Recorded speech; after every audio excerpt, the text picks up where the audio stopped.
안녕하세요. 가족 이야기 채널에 오신 모든 분들을 환영합니다. 오늘 들려드릴 이야기는 신혼 첫날 밤에 일어난 기이한 사건입니다.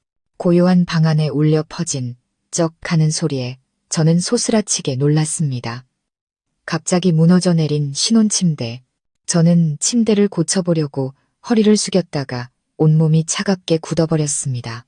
침대 밑 깊숙한 곳, 낡은 나무 상자 하나가 숨겨져 있었습니다.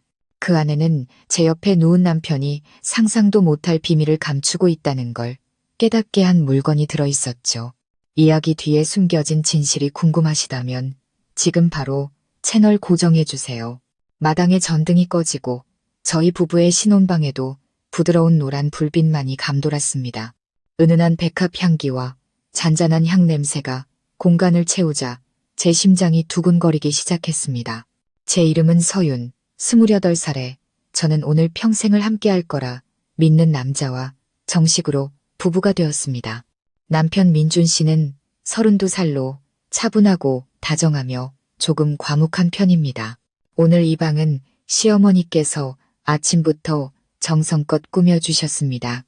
방 한가운데 놓인 고전적인 문양이 조각된 커다란 원목 침대는 할아버님께서 물려주신 귀한 물건으로 아주 튼튼하고 견고하다고 하셨습니다. 저는 그저 고개를 끄덕였을 뿐 마사카 그 침대가 제 인생을 뒤흔들 비밀의 문을 열게 될 줄은 꿈에도 몰랐습니다. 그날 밤 저는 조금 떨고 있었습니다. 두려움 때문이 아니라 벅차오르는 감정 때문이었죠. 민준 씨가 제 손을 부드럽게 잡았습니다. 그의 눈빛은 더없이 다정했습니다. 피곤하지 않아? 오늘 아침부터 계속 손님들 맞이했잖아. 저는 살며시 웃으며 고개를 저었습니다. 아니요, 괜찮아요. 그냥 조금 어지러울 뿐이에요. 그가 제 옆에 앉아 어깨를 감싸 안았습니다. 그의 은은한 향수 냄새가 퍼지며 모든 것이 따뜻하고 달콤하게 느껴졌습니다. 남편의 어깨에 머리를 기대던 바로 그 순간 귀를 찢는 듯한 쩍소리와 함께 침대가 크게 흔들리더니 한쪽으로 완전히 무너져 내렸습니다. 저는 소스라치게 놀라 작게 비명을 질렀습니다. 민준 씨가 벌떡 일어나 저를 침대 밖으로 끌어냈습니다. 이게 어떻게 된 거지? 우리는 서로를 보며 당황스러움에 웃음을 터뜨렸습니다. 그저 사소한 해프닝이라고 생각했죠. 민준 씨가 핸드폰 손전등으로 침대 밑을 비추었고 저도 비뚤어진 나무 지지대를 바로잡으려고 허리를 숙였습니다. 하지만 침대 밑판을 살짝 들어 올리는 순간 저는 그대로 얼어붙었습니다. 어두운 구석에 무언가 놓여 있었습니다. 페인트가 벗겨지고 먼지가 두껍게 쌓인 작고 낡은 나무 상자였습니다. 저는 호기심에 눈을 가늘게 떴습니다. 민준 씨, 저기 아래에 상자가 있어요. 민준 씨가 힐끗 보더니 그의 표정이 갑자기 변했습니다. 시선이 그 자리에 멈췄죠. 그는 잠시 침묵하더니 화제를 돌렸습니다. 아, 어머니가 넣어두신 낡은 물건인가 보네. 신경 쓰지 마. 내일 치우면 돼. 하지만 어째서인지 제 심장은 세차게 뛰기 시작했습니다. 어둠 속에 잠긴 상자는 마치 누군가 열어주기를 기다리는 듯 했습니다. 제가 손을 뻗어 상자를 꺼내려 하자 민준 씨가 막아섰습니다. 서윤아, 그냥 둬. 내일 하자. 너무 늦었어. 그의 목소리에는 어딘지 모르게 다급함이 묻어났습니다. 저는 조금 의아했지만 더는 묻지 않았습니다. 우리는 임시로 침대를 고쳐 눕긴 했지만 그는 제게 등을 돌린 채 아무도 듣지 못할 만큼 작은 한숨을 내쉬었습니다. 신혼 첫날 밤 어떤 여자든 남편의 품에 안겨 달콤한 속삭임을 듣고 싶을 겁니다. 하지만 저는 천장만 바라보며 누워 두 사람 사이에 차가운 공간을 느껴야 했습니다. 한밤중 저는 살며시 몸을 뒤척였습니다. 민준 씨의 숨소리는 고르게 들려왔습니다. 그는 깊이 잠들어 있었습니다. 창밖의 달빛이 하얀 커튼을 뚫고 들어와 침대 밑을 비추었고 그 나무 상자가 더 선명하게 보였습니다. 마음이 불안해지며 알 수 없는 두려움이 밀려왔습니다. 저는 살금살금 침대에서 내려와 허리를 숙여 상자를 집어들었습니다. 묵직했고 나무 모서리는 차가웠으며 퀴퀴한 곰팡이 냄새가 코를 찔렀습니다.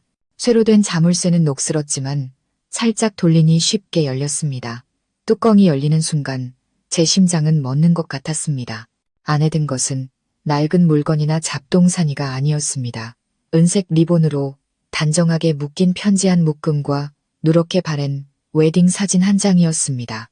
사진 속 남자는 분명 민준 씨였지만 그 옆에 서 있는 여자는 제가 아니었습니다. 저는 상자 뚜껑을 떨어뜨렸습니다.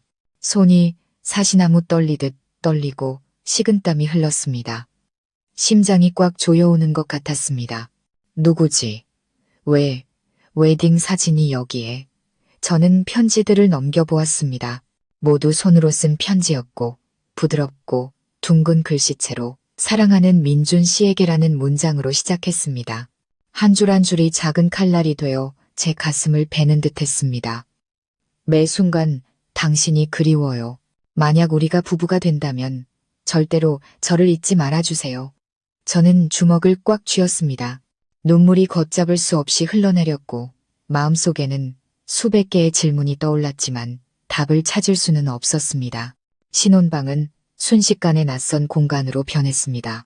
백합 향기, 바람소리, 달빛, 모든 것이 눈물 속에 흐려졌습니다. 저는 바닥에 주저앉아 흐느낌을 참으려 애썼습니다. 곤히 잠든 저 남자, 온전히 내 사람이라고 믿었던 그를 깨우고 싶지 않았습니다. 저는 상자와 낡은 웨딩 사진을 바라보았습니다. 희미한 불빛 아래 사진 속 여자의 눈은 반짝였고 입가에는 온화한 미소가 걸려 있었습니다. 아름다우면서도 소름 끼치는 미소였습니다. 그녀는 누구일까요? 왜 남편은 이런 기념품을 침대 밑에 숨겨둔 걸까요? 그리고 왜 하필 운명처럼 신혼 첫날 밤에 침대가 무너져 이 비밀을 발견하게 된 걸까요? 저는 오랫동안 넋을 잃고 앉아 있다가 조용히 모든 것을 상자에 다시 넣고 뚜껑을 닫았습니다. 하지만 그 순간부터 제 신혼 첫날 밤은 더 이상 행복의 시작이 아니라 의심과 고통, 그리고 막연한 두려움의 시작이 되어버렸다는 것을 알았습니다. 이야기는 여기서 끝나지 않았습니다.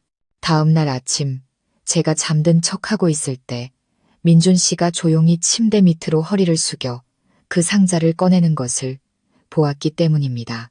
그의 눈빛에는 형용할 수 없는 무언가가 담겨 있었습니다. 다음 날 아침, 멀리서 다구는 소리가 들려오고 아침 햇살이 창문을 통해 들어와 제 옆에 누운 남자의 얼굴을 비췄습니다.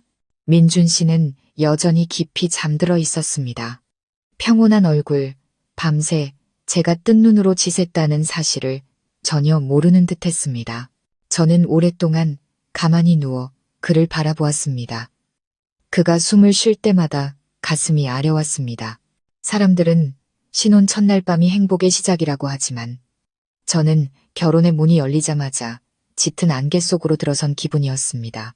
그가 막 몸을 뒤척이며 일어났을 때 저는 여전히 잠든 척했습니다.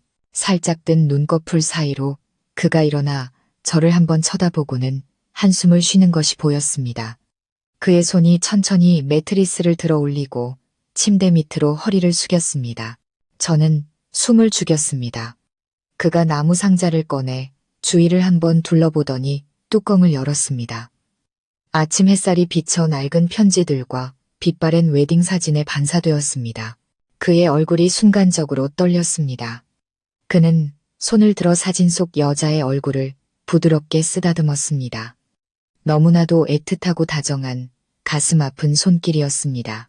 목이 메어오고 눈시울이 뜨거워졌습니다. 저는 울음이 터져 나오지 않도록 숨을 참았습니다. 그 순간 저는 깨달았습니다. 제가 질투하고 있다는 것을, 이 세상에 더는 존재하지 않는 한 여자를 질투하고 있었습니다. 민준 씨는 조심스럽게 상자를 제자리에 다시 넣고 밖으로 나갔습니다. 방문이 닫히는 소리를 듣고 저는 벌떡 일어났습니다. 핸드폰을 꺼내 상자와 사진, 그리고 편지 몇 장을 급히 찍었습니다. 그가 저에게 숨긴 비밀의 증거들이었습니다. 그날 오전 내내 저는 멍하니 침대 옆에 앉아 있었습니다. 텅 빈 눈빛으로 창밖을 바라보았습니다. 새소리, 아래층, 부엌에서 들려오는 그릇, 부딪히는 소리가 아득하게만 들렸습니다. 시어머니께서 위층을 향해 소리치셨습니다. 서윤아, 내려와서 아침 먹어라. 오늘 친척들께 인사드리러 가야지. 저는 심호흡을 하고 애써 평정을 찾으며 아래층으로 내려갔습니다. 민준 씨는 식탁에 앉아 어머니와 웃으며 이야기하고 있었습니다. 저를 보는 그의 눈빛은 여전히 다정했습니다. 마치 어젯밤은 아무 일도 없었다는 듯이 저는 자리에 앉아 억지로 미소를 지었지만 속은 텅 비어 있었습니다. 온종일 그는 제 손을 잡고 친척들에게 인사를 다니며 모범적인 남편처럼 행동했습니다. 하지만 그를 볼수록 제 마음은 더욱 조여왔습니다. 그의 마음속에 다른 사람의 그림자가 있다는 것을 알게 된 후 그의 모든 미소와 손길은 거짓으로 느껴졌습니다. 오후에 손님들이 모두 돌아가고 제가 먼저 방으로 올라갈 때였습니다. 계단을 막 오르려는데 시어머니의 목소리가 들려왔습니다. 민준이 걔 아직도 옛날 일 못 잊었을 거야. 네가 좀 이해해 주렴. 저는 그 자리에 멈춰 섰습니다. 온몸이 차갑게 식고 심장이 미친 듯이 뛰었습니다. 저는 숨을 죽이고 귀를 기울였습니다. 옛날에 지아가 너무 갑작스럽게 죽어서 불쌍하지. 걔가 다시 마음을 열 수 있을지 걱정이야. 네, 알아요. 하지만 이제 결혼도 했으니 괜찮아지겠죠. 다른 여성의 목소리가 들렸습니다. 아마도 그의 고모인 듯 했습니다. 저는 난간을 꽉 붙잡았습니다. 마음이 떨렸습니다. 지아. 그녀의 이름은 지아였어요. 저는 머릿속으로 그 이름을 되뇌었습니다. 가슴이 아팠습니다. 그날 밤 민준 씨는 늦게 돌아왔습니다. 오랜 친구를 만나고 왔다고 했습니다. 저는 아무것도 묻지 않고 침묵했습니다. 그가 쉬는 동안 저는 핸드폰을 열어 SNS를 검색했습니다. 지아라는 이름은 너무 많아서 누구인지 알 수 없었습니다. 그러다 그의 예전 SNS 계정으로 들어가 태그된 사진들을 보았습니다. 눈에 띄는 이름 하나, 박지아.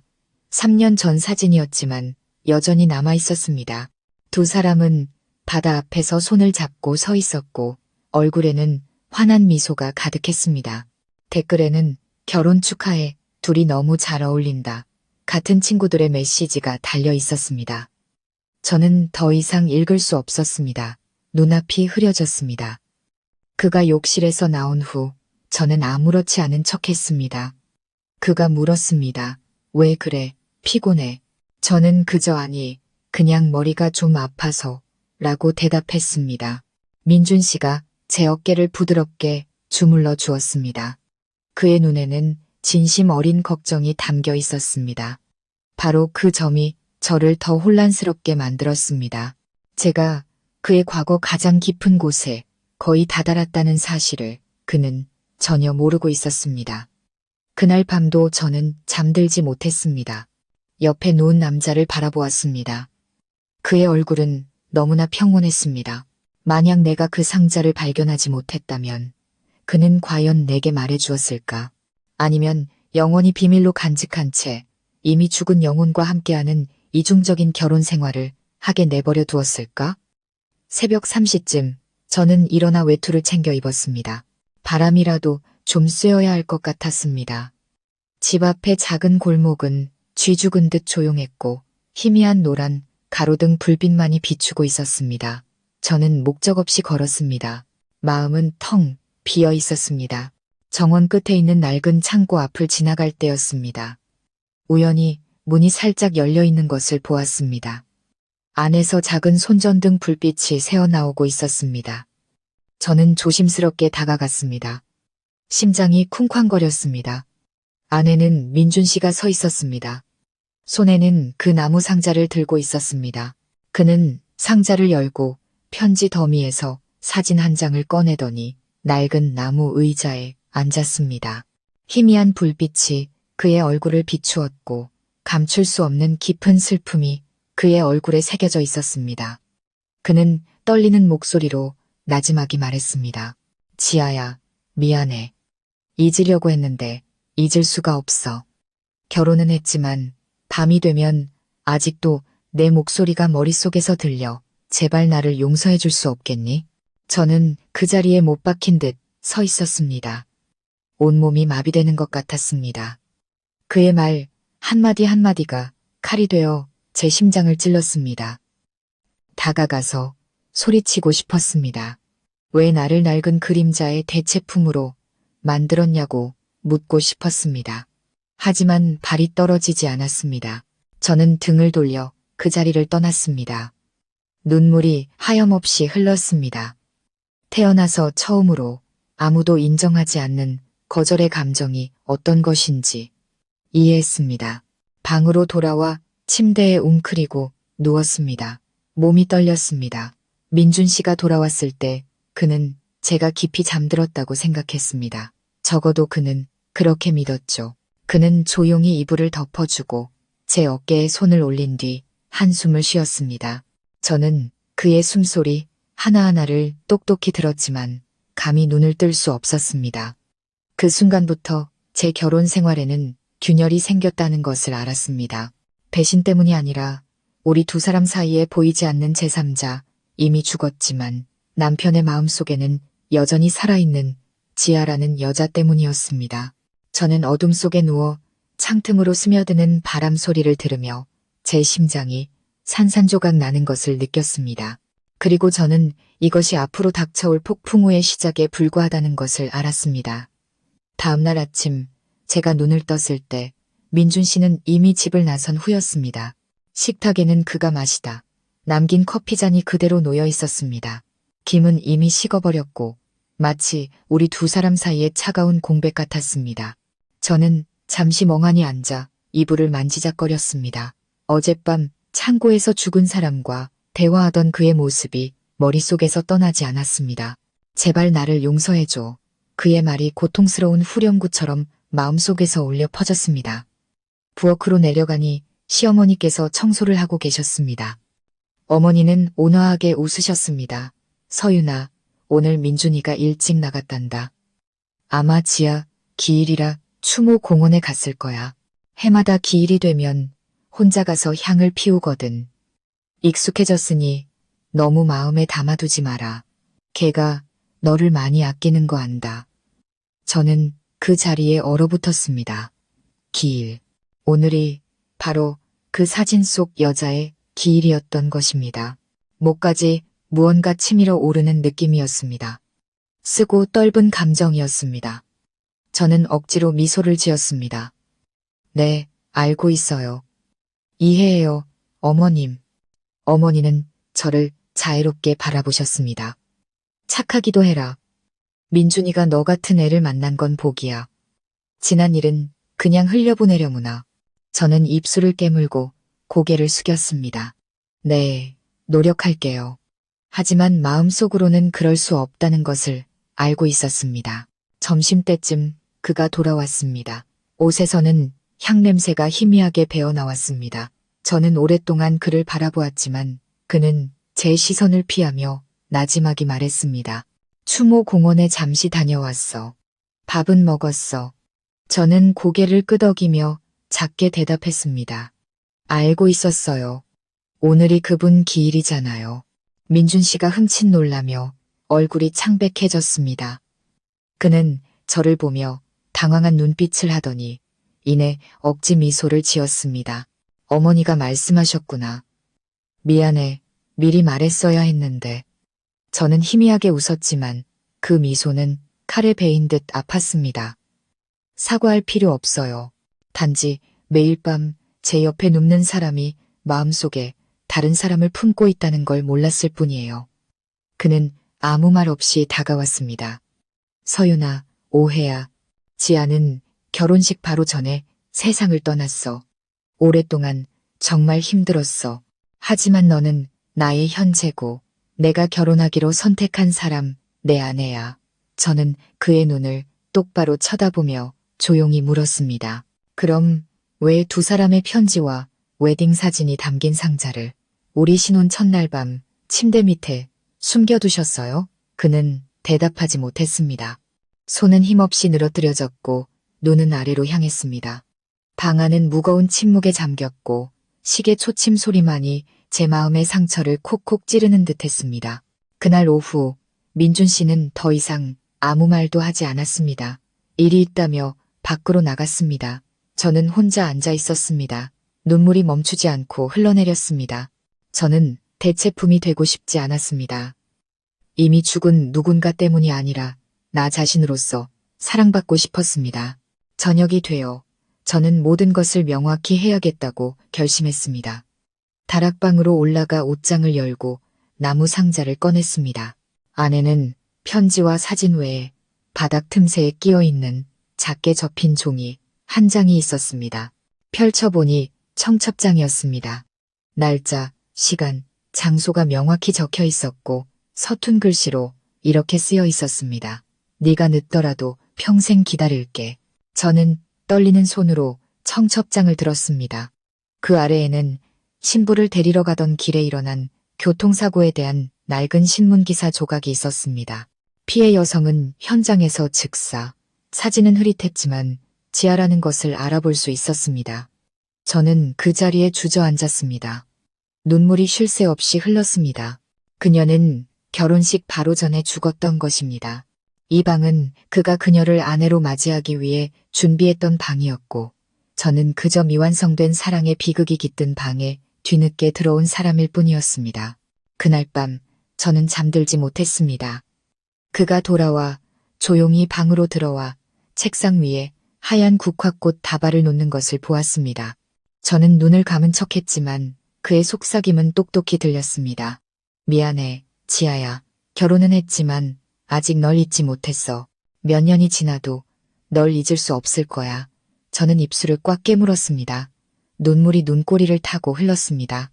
희미한 의식 속에서 제 남편이 죽은 사람과 대화하는 것을 똑똑히 보았습니다. 다음 날 아침, 저는 방을 다시 정리하기로 결심했습니다. 그에게 말했습니다. 방 분위기를 좀 바꾸고 싶어요. 신혼이니까 모든 게 좀 더 밝았으면 좋겠어요. 그는 잠시 망설이다가 고개를 끄덕였습니다. 그가 국화꽃을 놓았던 나무 책상 쪽을 정리하다가 서랍에 끼워진 작은 노트를 발견했습니다. 그가 막 방을 나간 터라 저는 노트를 펼쳐보았습니다. 첫 페이지에는 3년 전 날짜와 함께 떨리는 글씨가 적혀 있었습니다. 오늘 지아가 떠났다. 믿을 수가 없다. 우린 아직 결혼도 못했는데 이 방을 그대로 둘 것이다. 모든 것을 그대로 두어서 매일 그녀가 아직 여기 있는 것처럼 느낄 것이다. 두 번째, 세 번째 페이지는 그리움, 후회, 고통으로 가득했습니다. 읽을수록 숨이 막혔습니다. 거의 마지막 페이지에 이르렀을 때 한 문장이 저를 얼어붙게 만들었습니다. 오늘 서윤과 결혼했다. 지아를 잊을 수 있을지 한번 시험해 보고 싶었다. 하지만 노력할수록 더 생각나는 것 같다. 노트가 손에서 떨어졌습니다. 심장이 누군가에게 쥐어뜯기는 것 같았습니다. 제가 그의 인생에서 무엇인지 더 이상 알 수 없었습니다. 아내인가 아니면 그가 낡은 상처를 스스로 위로하기 위한 시험 대상인가. 그날 오후 그가 돌아왔을 때 저는 여전히 침묵했습니다. 그가 물어도 건성으로 대답할 뿐이었습니다. 그가 방을 나간 후 저는 창문을 열었습니다. 강한 바람이 불어와 지아가 직접 골랐다는 하얀 커튼을 날렸습니다. 마당을 내려다보니 그가 웅크리고 앉아 화초에 물을 주는 모습이 보였습니다. 그의 모습은 평온해 보였지만 제 눈에는 여전히 과거 속에 사는 남자의 모습으로 비쳤습니다. 밤이 되자 저는 모든 편지와 사진을 모아 나무 상자에 담아 정원으로 나갔습니다. 밝은 달빛이 눈물로 젖은 제 얼굴을 비추었습니다. 저는 불을 붙였습니다. 불길이 붉게 타올랐습니다. 바로 그때 민준 씨가 나타나 소리쳤습니다. 서윤아, 뭐 하는 거야? 저는 목이 메어 말했습니다. 더 이상 다른 사람의 유품과 함께 살 수 없어요. 제가 얼마나 아픈지 알아요. 그가 달려와 불을 끄고 상자를 꼭 껴안았습니다. 그의 목소리는 갈라져 있었습니다. 안 돼. 태우지 마. 제발. 저는 그를 보았습니다. 그의 눈에는 저 때문이 아니라 그녀를 향한 절박함이 가득했습니다. 저는 멍하니 서 있다가 목이 맨 목소리로 나지막이 말했습니다. 안심해요. 다시는 당신의 과거를 건드리지 않을게요. 하지만 이제부터 당신의 마음이 내게 속하지 않은 현재를 계속 살아갈 수도 없어요. 말을 마친 저는 등을 돌렸습니다. 등 뒤에서 저를 부르는 그의 목소리, 그가 땅에 주저앉는 소리, 밤 공기 속에 억눌린 울음소리가 들렸습니다. 저는 산산조각 난 마음을 안고 걸었습니다. 그 순간부터 우리의 결혼 생활이 어떻게 될지 알 수 없었지만 한 가지는 분명했습니다. 저는 더 이상 신혼 첫날 밤의 행복한 신부가 아니었습니다. 저는 첫사랑이 죽었지만 그 남자의 마음 속에서 단 한 번도 떠나지 않는 그런 사랑 이야기의 두 번째 여자일 뿐이었습니다. 그 상자를 태우려 했던 밤 이후 집안의 공기는 숨막힐 정도로 무거워졌습니다. 저와 민준 씨는 서로에게 한마디도 하지 않았습니다. 마주칠 때마다 그는 시선을 피했고 저는 마주치지 않기 위해 부엌으로 숨어들었습니다. 맹목적으로 믿었던 사랑은 이제 욱신거리는 상처로 나만 만질 수도 없게 되었습니다. 그날 오후 갑자기 폭우가 쏟아졌습니다. 요란한 천둥 소리에 저는 깜짝 놀랐습니다. 민준 씨는 아직 돌아오지 않았습니다. 점심때부터 핸드폰은 꺼져 있었습니다. 걱정은 됐지만 차마 먼저 전화할 용기가 나지 않았습니다. 우리 사이는 이제 다정한 부부가 아니라 한 지붕 아래 사는 낯선 두 사람이었기 때문입니다. 저는 처마 밑에 앉아 마당을 하얗게 뒤덮는 빗줄기를 바라보았습니다.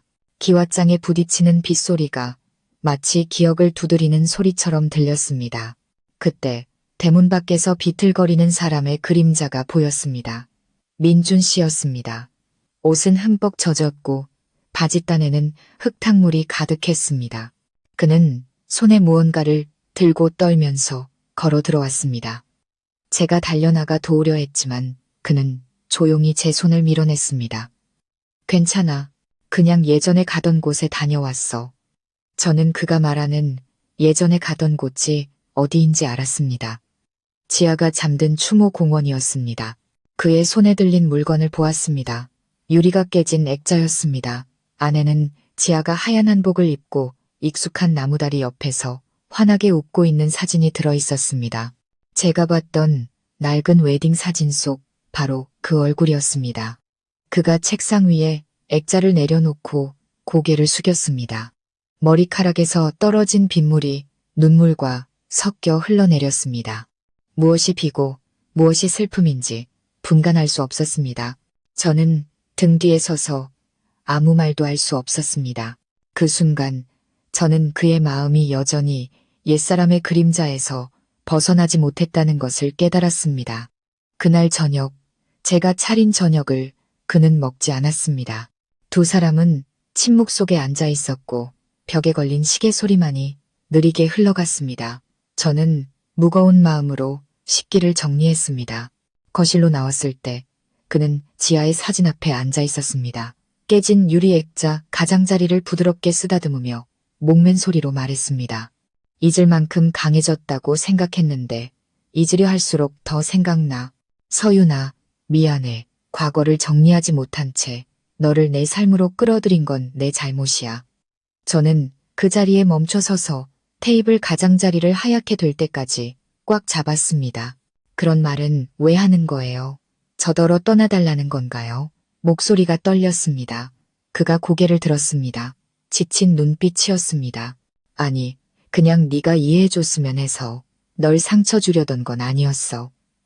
하지만 지아는 내 품에서 죽었어. 그 느낌은 사람이 반으로 찢어지는 것 같아. 이해하겠어. 매일 밤 눈을 감으면 그 장면이 떠올라. 누구에게도 말하지 않았어. 말하면 미쳐버릴 것 같아서. 저는 그의 맞은편에 앉아 오랫동안 그를 바라보았습니다. 그가 미쳐버릴 것 같다고요. 그럼 저는요, 두 사람의 추억이 가득한 집에서 그와 그녀의 결혼식을 위해 준비했던 침대에서 잠을 자요. 당신을 만질 때마다 당신이 누구를 생각하는지 알 수 없어요. 제가 당신 아내 맞나요? 아니면 그저 대체품인가요? 민준 씨는 고개를 숙인 채 말이 없었습니다. 눈물 한 방울이 테이블 위로 떨어졌습니다.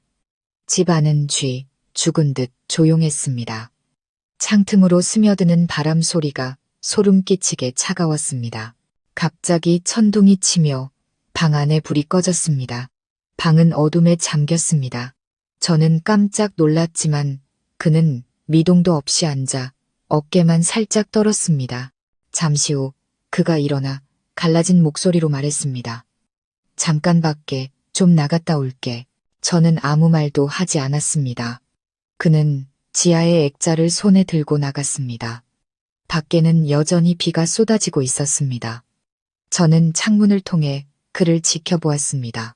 그는 마당 한가운데 서서 액자를 높이 쳐들고 빗속에서 소리쳤습니다. 지아야, 제발 나를 놓아줘. 더 이상 이렇게 살 수 없어. 저는 깜짝 놀라 달려나갔습니다. 차가운 빗물이 얼굴을 때렸습니다. 그는 진흙탕에 무릎을 꿇고 주저앉았습니다. 저는 그의 어깨를 잡고 소리쳤습니다. 민준 씨, 정신 차려요. 그가 돌아보았습니다. 눈은 붉게 충혈되어 있었습니다. 서윤아, 미안해. 하지만 더 이상 내 마음을 속일 수가 없어. 저는 그 자리에 얼어붙었습니다. 빗물과 눈물이 뒤섞여 흘렀습니다. 그 순간 저는 깨달았습니다. 과거의 어둠 속에 살기로 선택한 사람은 구할 수 없다는 것을. 저는 손을 놓고 뒤로 물러섰습니다. 그날 밤 저는 짐을 싸서 떠나기로 결심했습니다. 하지만 옷장을 열었을 때 서랍 안에 작은 봉투 하나가 놓여 있는 것을 발견했습니다. 겉에는 서윤에게라고 쓰여 있었습니다. 떨리는 손으로 봉투를 열었습니다. 안에는 민준 씨의 편지가 들어 있었습니다. 네가 일기장을 읽었다는 거 알아. 탓하지 않아. 어쩌면 내가 모든 걸 아는 게 나을지도 몰라. 지아는 단순한 첫사랑이 아니었어. 내가 죽게 만든 사람이기도 해. 그날 운전은 내가 했어. 우린 다퉜고 지아는 길 중간에 내리겠다고 했어. 내가 그녀를 붙잡으려다 차가 미끄러져 언덕 아래로 굴러떨어졌지. 나는 살았고 그녀는 죽었어. 나는 지난 3년간 죄책감 속에서 살았어. 네가 나타났을 때 구원받을 수 있을 거라고 생각했어. 하지만 너와 가까워질수록 더 큰 죄책감을 느꼈어. 내 마음이 아직 지아를 잊지 못했으니까. 미안해, 서윤아. 만약 언젠가 네가 떠난다고 해도 나는 감히 널 붙잡지 못할 거야. 저는 편지를 떨어뜨렸습니다. 손이 떨리고 온몸이 심연으로 떨어지는 것 같았습니다. 그는 단지 옛사랑에 묶인 것이 아니라 죄책감에도 묶여 있었던 것입니다. 저는 멍하니 처마 밑으로 나가 비를 맞으며 웅크리고 앉아있는 그의 모습을 바라보았습니다. 텅 빈 눈빛이었습니다. 저는 다가가 그의 어깨에 비옷을 덮어주며 갈라진 목소리로 말했습니다. 이렇게 계속 살 수는 없어요. 그녀는 이미 죽었어요. 당신은 매일 스스로를 죽이고 있는 거예요. 그가 고개를 들어 오랫동안 저를 바라보다가 아이처럼 울음을 터뜨렸습니다. 저는 그를 안아주었습니다. 눈물은 빗물과 하나가 되었습니다. 그 순간 제가 그를 동정하는 건지 아니면 제대로 작별 인사도 하지 못한 두 사람의 미완성된 사랑에 휘말린 제 자신을 동정하는 건지 알 수 없었습니다. 비가 그치자 하늘은 언제 그랬냐는 듯 고요해졌습니다. 그는 조용히 일어나 지아의 사진을 마지막으로 끌어안고는 제 손에 쥐어주었습니다. 이것 좀 맡아줘. 이제부터는 그녀를 위해 향을 피우지 않을 거야. 아마도 계속 살아가는 법을 배워야 할 때가 온 것 같아. 저는 사진을 보고 고통 속에서 겨우 일어서려는 남자를 보았습니다. 마음속에는 연민과 두려움이 뒤섞인 감정이 피어올랐습니다. 추억을 따라 죽을 수도 있을 만큼 사랑했던 사람이 현실로 돌아오는 것은 결코 쉽지 않다는 것을 알았습니다. 하지만 저는 그의 손을 잡았습니다. 우리 두 사람이 함께 마주해야만 과거의 그림자에서 벗어날 길을 찾을 수 있을 테니까요. 그날 밤, 며칠 만에 처음으로 그는 말없이 제 어깨에 머리를 기댔습니다. 밖에서는 잿빛 구름 사이로 달이 솟아올랐습니다.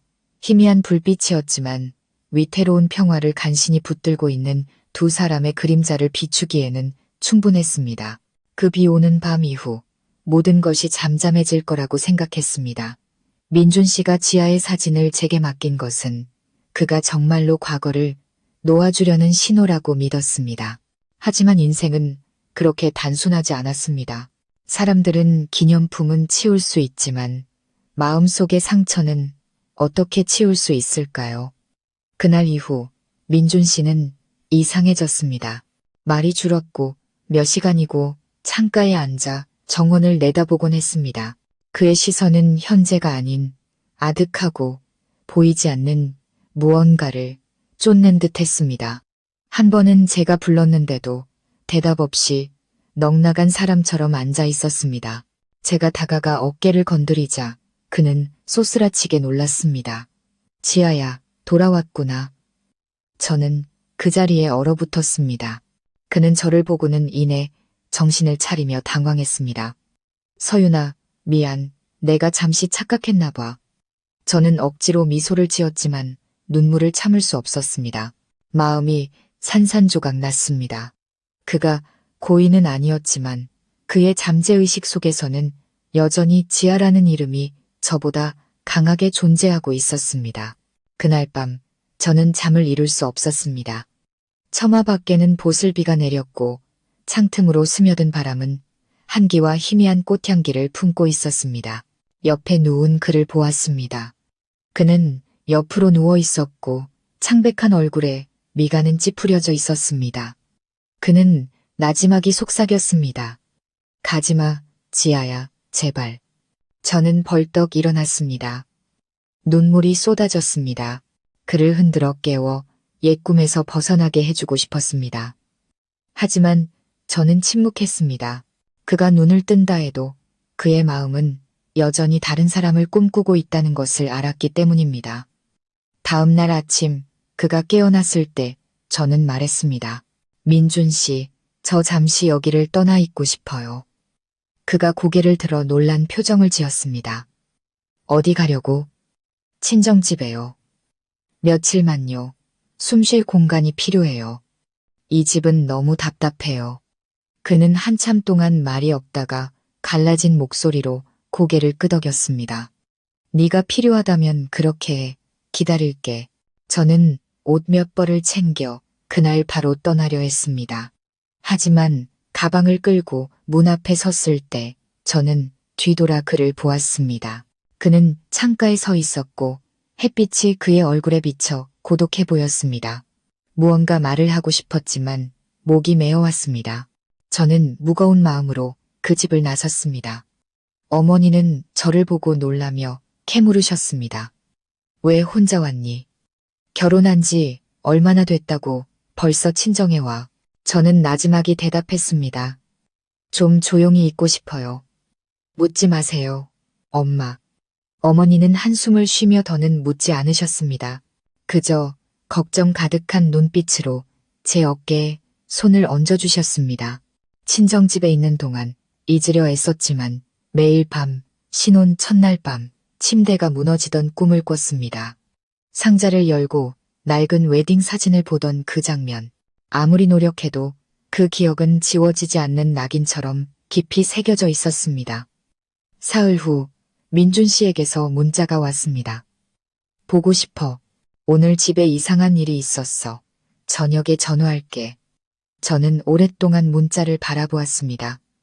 불길한 예감이 들었습니다. 답장은 하지 않았지만 마음이 불안했습니다. 저녁 10시 정각 전화벨이 울렸습니다. 민준 씨의 목소리는 떨리고 있었습니다. 서윤아, 어디야? 친정집에요. 왜요? 그의 목소리가 점점 작아졌습니다. 창문 밖에 누가 서 있었어. 너인 줄 알았는데 아니었어. 하얀 옷을 입고 머리가 긴 여자였는데 사라졌어. 등골이 오싹해지고 심장이 미친 듯이 뛰었습니다. 이상한 소리 하지 마요. 피곤해서 헛것을 본 거겠죠. 장난 아니야. 거실에서 발소리도 들렸어. 나가보니 아무도 없는데 백합 향기가 진동했어. 예전에 지아가 좋아하던 바로 그 향기야. 저는 말을 잃었습니다. 백합 향기. 바로 신혼 첫날 밤 침대가 무너졌을 때 제가 맡았던 그 향기였습니다. 그날 밤 저는 뒤척이며 잠들지 못했습니다. 이른 아침 저는 돌아가기로 결심했습니다. 귀신 같은 건 믿지 않았지만 무언가가 저를 그곳으로 이끌었습니다.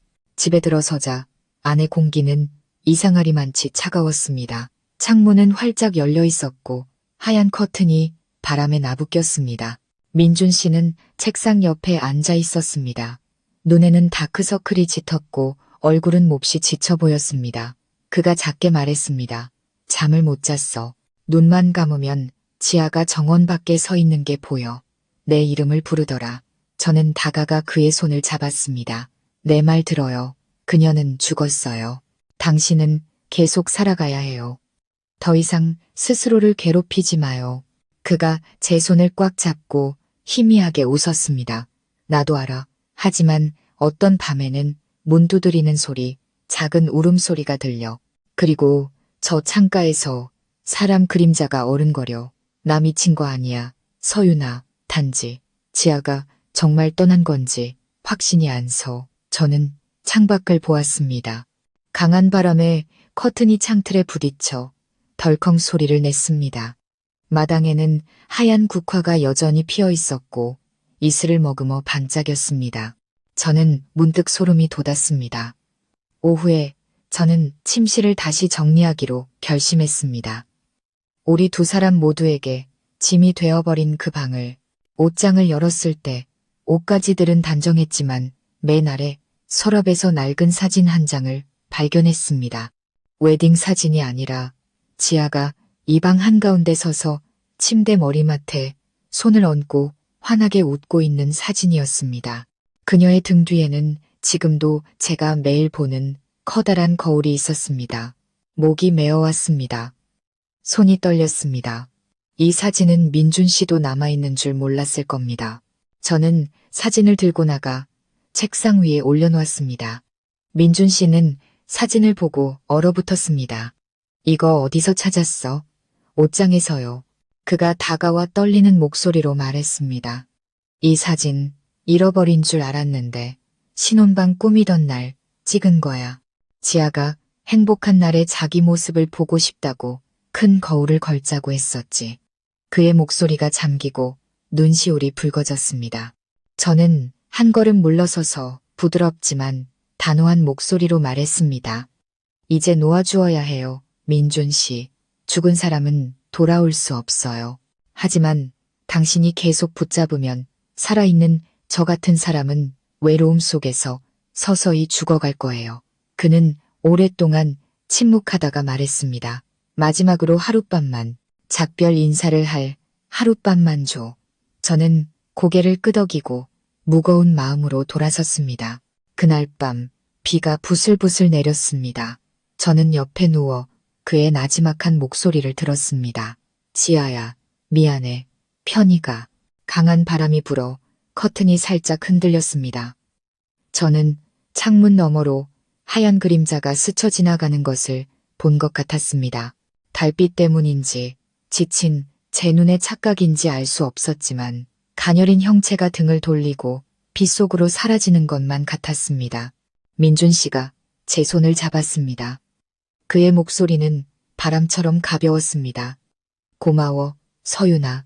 이제 정말로 작별 인사를 한 것 같아. 저는 그의 손을 꽉 잡았습니다. 눈물이 흘렀습니다. 차가운 밤빛 속에서 제가 본 것이 환상인지 아니면 정말로 한 영혼의 놓아줌이었는지 알 수 없었습니다. 다만 그 방이 며칠 만에 처음으로 더 이상 차갑지 않게 느껴졌을 뿐입니다. 하지만 저는 다음 날 모든 것이 다시 변하고 평온해 보이는 그 순간부터 새로운 비극이 시작될 줄은 꿈에도 몰랐습니다. 다음 날 아침 해가 부드럽게 떠올랐고 처마 밑 제스민 향기가 은은하게 퍼졌습니다. 모든 것이 끝났다고 생각했습니다.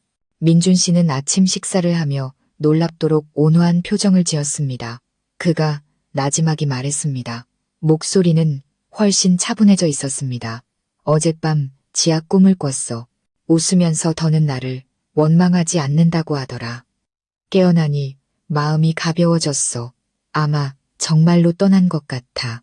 저는 그를 보며 마음속에 희망의 불씨가 피어나는 것을 느꼈습니다. 어두웠던 지난 며칠간 그가 진심으로 미소 짓는 것은 처음이었습니다. 저는 고개를 끄덕이며 조용히 말했습니다. 그녀도 당신이 잘 살기를 바랄 거예요. 우리 다시 시작해요. 민준 씨가 제 손을 잡았습니다. 따뜻한 손, 다정한 눈빛. 그 순간 악몽에서 벗어났다고 생각했습니다. 하지만 불과 몇 시간 후 모든 것은 신혼 첫날 밤처럼 다시 무너져 내렸습니다.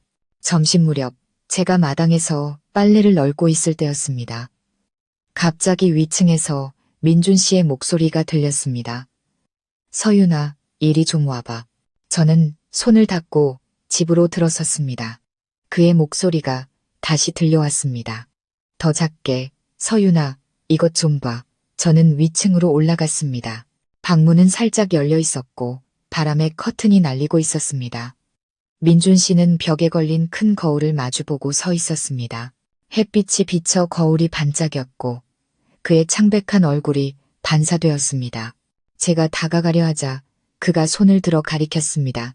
저기 봐, 그녀야. 그녀가 거울 속에 있어. 저는 멈칫했습니다. 거울에는 우리 부부의 모습이 비치고 있었지만 민준 씨 등 뒤로 하얀 드레스를 입고 긴 머리를 어깨에 늘어뜨린 여자의 희미한 형체가 어른거렸습니다. 얼굴은 불분명했지만 희미한 미소가 보였습니다. 등골이 오싹해졌습니다. 아니에요. 그건 그냥 그림자가 반사된 거예요. 하지만 그는 사시나무 떨듯 떨며 겁에 질린 목소리로 말했습니다. 분명히 봤어. 그녀가 나를 보더니 사라졌어. 서윤아, 정말이야. 내가 봤어. 저는 그를 껴안고 애써 평정을 유지했습니다. 무서워하지 마요. 그냥 빛 때문일 거예요. 제가 이 거울 떼어낼게요. 저는 작은 망치를 가져와 거울 틀을 떼어내려 했습니다. 하지만 손을 대는 순간 거울 표면에 번개 같은 긴 금이 가며 귀를 찢는 쩍 소리가 났습니다. 거울이 두 조각으로 깨졌습니다. 한쪽에는 여전히 저와 민준 씨의 모습이 비쳤지만 다른 한쪽에는 아무것도 비치지 않고 텅 빈 허공처럼 검게 보였습니다. 저는 소름이 돋고 심장이 미친 듯이 뛰었습니다. 민준 씨는 뒤로 물러서며 눈을 크게 뜨고 입술을 떨었습니다. 봤지? 그녀는 떠나지 않았어. 아직 여기 있어. 저는 그의 손을 끌었습니다. 나가요, 민준 씨. 더 이상 보지 마요. 그는 움직이지 않았습니다. 시선은 거울에 고정된 채 속삭였습니다. 지아야, 아직 화가 났다면 나타나서 말해줘. 제발 침묵하지 마. 저는 소리쳤습니다. 민준 씨, 그만해요. 그가 깜짝 놀라 온몸을 떨었습니다. 저는 그를 방 밖으로 끌어내고 문을 닫았습니다. 심장은 여전히 쿵쾅거렸고 등줄기를 따라 차가운 기운이 흘렀습니다. 저는 귀신을 믿지 않았지만 지금 벌어지고 있는 일들은 상식을 벗어났습니다. 오후에 저는 거울을 정원 뒤편에 버렸습니다. 민준 씨는 반대하지 않고 그저 낡은 장난감을 잃어버린 아이처럼 슬픈 눈으로 바라볼 뿐이었습니다. 저녁에 그가 잠들었다고 생각하고 처마 밑에 앉아 물을 마셨습니다. 시원한 바람이 불어왔지만 방으로 돌아왔을 때 저는 얼어붙었습니다. 버렸던 거울이 다시 벽에 반듯하게 세워져 있었습니다. 저는 돌아보며 목이 맨 소리로 물었습니다. 민준 씨, 당신이 다시 가져온 거예요? 그는 거울 앞에 서서 떨리는 손으로 유리 표면을 쓰다듬었습니다. 모르겠어. 네가 나갔을 때 발소리가 들렸어. 들어와 보니 이미 여기 있었어. 저는 주위를 둘러보았습니다. 방 안은 쥐 죽은 듯 조용했고 공기는 이상하리만치 차가웠습니다. 저는 주먹을 꽉 쥐고 평정을 찾으려 애썼습니다. 일단 쉬어요. 내일 사람 불러서 이 거울 멀리 치워버릴게요. 그날 밤 저는 등을 돌리고 누웠지만 잠들 수 없었습니다. 갑자기 목덜미 뒤로 차가운 숨결과 함께 희미한 바람 소리가 느껴졌습니다. 눈을 떴습니다. 거울 속 제 모습은 가만히 누워있는 게 아니라 저와 반대 방향으로 천천히 움직이고 있었습니다. 저는 벌떡 일어나 불을 켰습니다. 거울은 텅 비어 있었습니다. 아무것도 없었습니다. 저는 온몸을 떨며 심호흡을 했습니다. 아마도 오랜 스트레스 때문에 생긴 환각일 거라고 애써 생각했습니다. 다음 날 아침, 민준 씨는 퀭한 눈으로 일어났습니다. 그가 저를 보며 갈라진 목소리로 말했습니다. 어젯밤 그녀가 또 나를 불렀어. 추억을 버리지 말라고 하더라. 화내지 마, 서윤아. 하지만 그녀가 떠나지 않으면 우리가 평온할 수 없을 것 같아. 저는 그를 진정시키려 애썼습니다. 정신 차려요. 당신이 듣는 건 다 환상일 뿐이에요. 우리 며칠만 멀리 떠나요. 이 집에서 벗어나요. 그는 고개를 끄덕였지만 눈빛은 공허했습니다. 저는 짐을 챙겼습니다. 잠시 등을 돌린 사이 그는 이미 옛방 쪽으로 걸어가고 있었습니다. 제가 돌아왔을 때 방문은 살짝 닫혀 있었고 안에서는 불빛이 깜빡였습니다. 저는 조용히 불렀습니다. 민준 씨, 뭐 하고 있어요? 아무 대답도 없었습니다. 문을 밀고 들어갔습니다. 그는 거울 앞에 서서 미소 짓고 있었습니다. 온화하면서도 소름 끼치는 이상한 미소였습니다. 지아가 어디 가지 말래. 그가 평소와는 전혀 다른 목소리로 느리게 말했습니다. 그녀는 여기 있어. 서윤아, 들려? 그녀가 아직 날 기다리고 있어. 저는 뒤로 물러섰습니다. 심장이 거세게 뛰었습니다. 민준 씨, 내 말 들어요. 여기 아무도 없어요.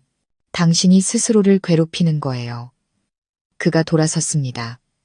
두 눈은 붉게 충혈되어 있었습니다. 아니야, 그녀는 바로 저 거울 속에 있어. 그녀가 우는 소리가 들려. 저는 다가가 그의 어깨를 잡고 끌어내려 했습니다. 하지만 손을 대는 순간 거울에서 금 가는 소리가 나더니 거미줄처럼 사방으로 균열이 퍼졌습니다. 그리고 거울 조각 하나가 떨어져 제 손을 베었고 피가 배어나왔습니다. 그는 소스라치게 놀라 달려왔습니다. 서윤아, 피가 나잖아. 저는 아픔을 참고 그를 방 밖으로 끌어내 문을 굳게 닫았습니다. 우리는 복도에 주저앉아 거친 숨을 몰아쉬었습니다. 그는 얼굴을 감싸쥔 채 떨었습니다. 더는 못 견디겠어. 정말 잊고 싶은데 그녀가 허락하지 않아. 저는 그의 손을 꽉 잡고 목맨 소리로 말했습니다. 지아가 아니에요. 당신 스스로가 잊지 못하게 하는 거예요. 죽은 사람은 돌아오지 않아요. 살아있는 사람이 추억 속에 스스로를 가둘 뿐이에요. 그가 저를 보았습니다. 눈빛이 점차 부드러워졌습니다. 그리고 그는 제 손을 잡고 작게 말했습니다. 내일 여기서 떠나자. 내 말이 맞아. 떠나지 않으면 내가 미쳐버릴 거야. 저는 고개를 끄덕였습니다. 그날 밤 저는 이 끔찍한 집을 영원히 떠나기로 결심하고 짐을 쌌습니다. 하지만 날이 밝아올 무렵 짐 정리를 하다가 창밖을 보고 얼어붙었습니다. 이른 아침에 희미한 안개 속 정원에 하얀 옷을 입고 긴 머리를 한 사람의 그림자가 거울이 있는 방 쪽을 향해 서 있었습니다. 눈을 한번 깜빡이자 그 그림자는 처음부터 없었던 것처럼 사라졌습니다.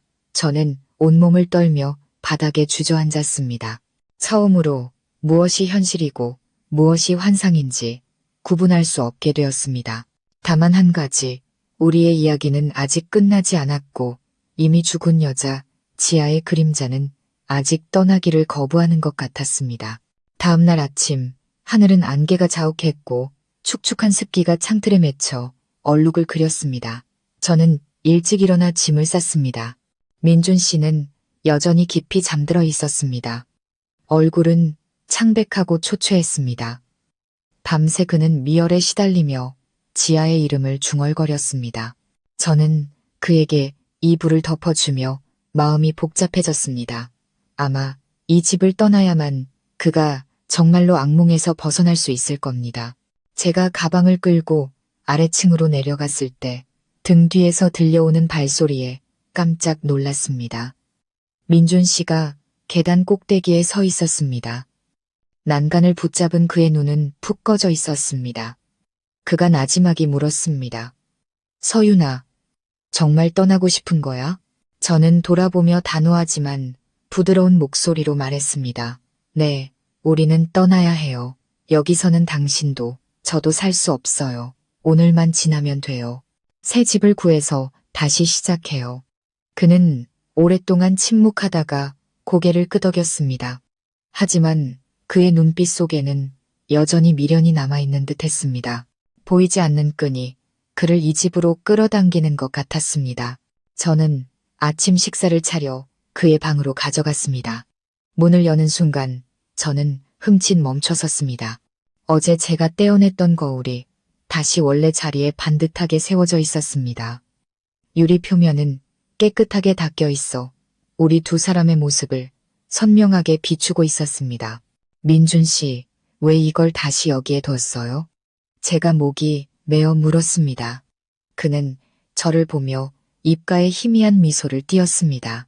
작별 인사를 하려고 마지막으로 한 번만 저는 말리려 했지만 그의 눈빛 때문에 아무 말도 할 수 없었습니다. 그는 의자에 앉아 거울을 마주보고 나직하고 느린 목소리로 말했습니다. 지아야, 나 이제 떠나. 평생 너에게 빚을 졌지만 남은 사람이 계속 죄책감 속에서 살 수는 없어. 아직 나를 생각한다면 제발 나를 놓아줘. 방 안은 쥐 죽은 듯 조용했고 창밖에서 들려오는 바람 소리만이 희미하게 들렸습니다. 그때 갑자기 이상한 빗줄기가 거울을 스쳐 지나가며 방 안이 은빛으로 번쩍였습니다. 민준 씨는 고개를 숙였습니다. 그의 목소리가 떨렸습니다. 봤어? 서윤아, 저 빛, 그녀가 대답한 거야. 저는 다가가 그의 어깨에 손을 얹었지만 그의 손은 얼음장처럼 차가웠습니다. 저는 떨리는 목소리로 물었습니다. 민준 씨, 괜찮아요. 나가요, 제발. 그는 일어섰습니다. 거울에서 물러섰지만 시선은 여전히 그곳에 고정되어 있었습니다. 그리고 보이지 않는 누군가에게 말하듯 나지막이 속삭였습니다. 미안해. 정말 가야 해. 갑자기 작은 폭발음이 들리며 거울 표면이 산산조각 났습니다. 유리 파편들이 바닥으로 쏟아져 내렸습니다. 저는 비명을 지르며 달려가 그를 끌어냈습니다. 유리 조각 하나가 그의 팔을 스쳐 피가 카펫 위로 번졌습니다. 그는 비틀거리며 주저앉았습니다. 땀이 비오듯 흘렀습니다. 저는 황급히 상처를 감쌌고 그는 멍하니 깨진 유리 조각들을 바라보았습니다. 그녀가 떠났어. 이번엔 정말이야. 저는 그를 꼭 껴안았습니다. 두 사람 모두 울고 있었습니다. 방 안에는 이제 처마 밖에서 부슬부슬 내리는 빗소리만이 들렸습니다. 이곳에서 보내는 마지막 밤이 될 것이라는 것을 알았습니다. 오후에 비가 그치자 저는 모든 짐을 챙겨 방문을 잠갔습니다. 민준 씨는 조용히 정원으로 나가 하얀 국화나무 아래 오랫동안 앉아 있었습니다. 제가 다가가 물 한 잔을 건넸습니다. 그가 나지막이 말했습니다. 서윤아, 그거 알아? 지아가 이 꽃을 좋아했어. 그녀가 죽은 날 정원 가득 국화를 심었어. 향기를 맡으면 그리움이 덜할 거라고 생각했는데 맡을수록 더 아프기만 했어. 저는 그의 옆에 앉아 그를 바라보았습니다. 누구나 기억하고 싶은 사람은 있어요. 하지만 과거가 영원히 자신을 얽매도록 내버려 둘 권리는 없어요. 당신은 저를 위해서만이 아니라 당신 자신을 위해서 살아야 해요. 그가 저를 보았습니다. 눈빛이 부드러워졌습니다. 그는 제 손을 잡고 나지막이 말했습니다. 만약 다음 생이 있다면 지아보다 너를 먼저 만날 수 있었으면 좋겠어. 저는 소금처럼 씁쓸한 미소를 지었습니다. 그날 밤 우리는 며칠 만에 처음으로 함께 잠들었습니다. 더 이상 거리감도 우리 사이에 검은 그림자도 없었습니다. 그는 제 손을 꼭 잡았고 숨소리는 고르게 들렸습니다. 처마 밖으로 내리는 가벼운 빗소리를 들으며 마음이 잠시 평온해졌습니다. 하지만 한밤중 아래층에서 이상한 소리가 들려왔습니다. 처음에는 작았지만 의자를 끄는 소리, 무언가 바닥에 부딪히는 소리처럼 점점 더 선명해졌습니다. 저는 깜짝 놀라 깨어났습니다. 옆을 보니 민준 씨는 여전히 누워 있었지만 얼굴은 창백했고 추운 날씨에도 식은땀을 흘리고 있었습니다. 그는 잠꼬대를 했습니다. 지아야, 안 돼, 제발. 저는 그를 흔들어 깨웠지만 그는 깨어나지 않았습니다. 아래층의 소리는 계속되었습니다. 쿵, 쿵. 누군가 계단을 오르는 것처럼 느리고 규칙적이었습니다. 저는 숨을 죽였습니다. 심장이 거세게 뛰었습니다. 방문이 살짝 흔들렸습니다. 저는 벌떡 일어나 그의 손을 잡고 세차게 흔들었습니다. 민준 씨, 일어나요. 그가 눈을 떴습니다. 거친 숨을 몰아쉬며 주위를 둘러보았습니다. 무슨 일이야? 아래층에서 누가 있는 것 같아요. 그가 불을 켰습니다. 약한 노란 불빛이 복도를 비췄습니다. 우리는 손을 잡고 아래층으로 내려갔습니다. 계단은 얼음장처럼 차가웠고 발소리는 어둠 속에서 울려 퍼지는 듯 했습니다. 거실에 가까워졌을 때 창문이 활짝 열려 있는 것을 보았습니다. 커튼은 세차게 나부꼈고 테이블 위에는 그가 제게 맡겼던 지아의 사진이 놓여 있었습니다. 액자 유리는 새 것처럼 깨끗했습니다. 저는 그 자리에 얼어붙었습니다. 분명히 그 사진을 가방에 넣어 굳게 잠갔는데 왜 여기에 있는 걸까요? 민준 씨는 넋이 나간 듯 멍하니 서 있었습니다. 그는 천천히 다가가 갈라진 목소리로 말했습니다. 네가 돌려준 거야. 강한 바람이 불어 커튼이 창틀에 부딪히며 퍽 소리를 냈습니다. 우리 둘 다 깜짝 놀랐습니다. 그는 허리를 숙여 사진을 집어들었습니다. 입술이 떨렸습니다. 지아야, 알았어. 너를 편히 쉬게 해줄게. 하지만 제발 서윤이는 괴롭히지 마. 저는 그의 어깨를 잡고 나지막이 말했습니다. 민준 씨, 그만해요. 가요. 제발. 그가 고개를 들어 저를 보았습니다. 눈빛은 이상하리만치 평온했습니다. 알아. 우리 가자. 하지만 가기 전에 그녀에게 향 하나만 피우고 싶어. 저는 고개를 끄덕이고 그를 마당으로 내보냈습니다. 그는 국화나무 아래 서서 향에 불을 붙이고 중얼거리며 기도했습니다. 그가 돌아설 때 강한 바람이 불어 향에 재가 흩날리며 연기와 함께 흩어졌습니다. 그는 위를 올려다보았습니다. 눈빛은 슬픔으로 가득했습니다. 정말로 떠났나 봐. 서윤아, 저는 그를 보았습니다. 그가 스스로를 위로하는 건지 아니면 정말로 그렇게 믿는 건지 알 수 없어 마음이 아프면서도 두려웠습니다. 그날 밤 우리는 낡은 집에서 마지막으로 잠을 잤습니다. 저는 옆에서 고르게 숨쉬는 그의 소리를 들으며 누워 있었습니다. 모든 것이 평온해 보였지만 마음속에는 아직 폭풍이 끝나지 않았다는 막연한 예감이 들었습니다. 마당에서는 바람이 하얀 국화밭을 스쳐 지나갔습니다. 꽃잎들이 살며시 떨어져 은빛 달빛 아래에서 맴돌았습니다. 마치 누군가 등을 돌리며 조용히 허공 속으로 사라지는 것 같았습니다. 저는 눈을 감았지만 눈물이 흘러내렸습니다. 제 인생의 한 장이 곧 닫히려 하고 있었습니다. 하지만 동이 틀 때 진짜 비극이 시작될 줄은 꿈에도 몰랐습니다. 날이 채 밝기도 전에 저는 깜짝 놀라 잠에서 깼습니다. 안개가 자욱한 방 안 차가운 기운이 이불 틈새로 스며들었습니다. 옆으로 손을 뻗었지만 침대는 텅 비어 있었습니다. 민준 씨가 없었습니다. 저는 나지막이 불렀습니다. 민준 씨, 어디 있어요? 대답이 없었습니다. 저는 벌떡 일어나 앉았습니다. 불안감이 파도처럼 밀려왔습니다. 처마 밖에서는 바람이 나무 사이를 스치는 소리가 소름 끼치게 들렸습니다. 저는 급히 옷을 걸치고 아래층으로 내려갔습니다. 거실은 텅 비어 있었고 정문은 활짝 열려 있었습니다. 마당에는 하얀 안개가 자욱했습니다. 밖으로 나서는 순간 발에 차갑고 축축한 것이 닿았습니다. 흙투성이인 채 흩어져 있는 하얀 국화꽃 한 다발이었습니다. 저는 그 자리에 멈춰 섰습니다. 심장이 세차게 뛰었습니다. 저 멀리 나무 아래 누군가 앉아있는 그림자가 보였습니다. 달려가 보니 민준 씨였습니다. 그는 거기에 앉아 있었습니다. 옷은 흠뻑 젖었고 텅 빈 눈빛으로 앞을 응시하고 있었습니다. 그의 손에는 지아의 사진이 들려 있었습니다. 액자는 깨졌지만 사진은 온전했습니다. 저는 떨리는 목소리로 물었습니다. 이 새벽에 여기서 뭐 하는 거예요? 그가 돌아보았습니다. 입술은 창백했고 목소리는 갈라져 있었습니다. 그녀가 부르는 소리를 들었어.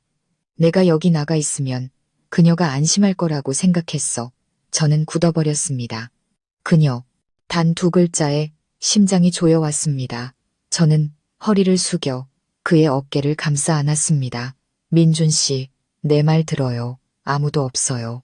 당신이 너무 피곤해서 머리가 혼란스러운 거예요. 그가 조용히 고개를 저었습니다. 아니야, 서윤아. 이번엔 착각이 아니었어. 그녀가 저기, 저 나무 아래 서 있었어. 오랫동안 나를 보더니 웃었어. 그리고 말했어. 이 집을 떠나지 마. 내게 마지막으로 빚진 게 있잖아. 그의 목소리가 떨렸습니다. 저는 그가 가리키는 방향을 보았습니다.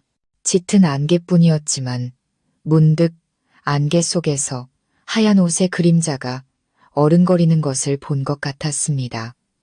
정신을 차리기도 전에 그 그림자는 사라졌습니다. 등골이 오싹해졌습니다. 저는 그를 일으켜 세웠습니다. 집으로 들어가요. 당신은 지금 환각을 보고 있는 거예요. 그는 손을 짚고 겨우 일어서며 고개를 끄덕였지만 시선은 여전히 뒤를 향했습니다. 저는 그의 손을 꼭 잡고 방으로 데려가 따뜻한 차 한 잔을 타주었습니다. 그는 아무 말 없이 앉아 있었습니다. 그가 혼란스러워하고 있다는 것을 알았지만 제 마음속에서도 두려움은 점점 커져갔습니다. 점심 무렵 저는 떠날 준비를 하기 위해 마당에서 짐을 정리했습니다. 방으로 돌아왔을 때 그는 없었습니다. 방문은 열려 있었고 책상 위에는 반으로 접힌 종이가 놓여 있었습니다. 저는 떨리는 손으로 종이를 펼쳤습니다. 서툰 글씨가 적혀 있었습니다. 서윤아, 지아를 마지막으로 만나러 가야겠어. 모든 것이 시작된 그곳, 나무다리로 오라고 했어. 걱정하지 마. 네가 떠나기 전에 돌아올게. 제 손에서 힘이 빠졌습니다. 나무다리. 두 사람의 낡은 사진을 찍었던 곳, 그리고 과거의 사고가 일어났던 곳. 저는 급히 밖으로 나가 낡은 강가로 가는 택시를 잡았습니다. 하늘은 흐렸고 바람은 살을 애는 듯 차가웠습니다. 그곳에 도착했을 때 낡은 나무다리는 여전히 흐린 강물 위를 가로지르고 있었습니다. 민준 씨가 다리 한가운데 서 있었습니다. 등은 꼿꼿했고 바람에 옷자락이 휘날렸습니다. 그는 강물을 내려다보고 있었습니다. 눈빛은 깊고 어두웠습니다. 저는 크게 소리쳤습니다. 민준 씨, 바보 같은 짓 하지 마요. 그가 돌아보았습니다. 그의 얼굴은 이상했습니다. 반은 깨어있고 반은 꿈속에 있는 듯 했습니다. 서윤아, 왔구나. 나 아무 짓도 안 해. 그냥 마지막 인사를 하려는 거야. 저는 다가가며 눈물을 글썽였습니다. 헛소리하지 마요. 우리 여기서 떠나서 다시 시작하기로 약속했잖아요. 잊었어요? 그가 고통스러운 미소를 지었습니다. 기억해. 하지만 지아가 그랬어. 그녀가 죽은 곳으로 돌아오지 않으면 영원히 편히 쉴 수 없을 거라고.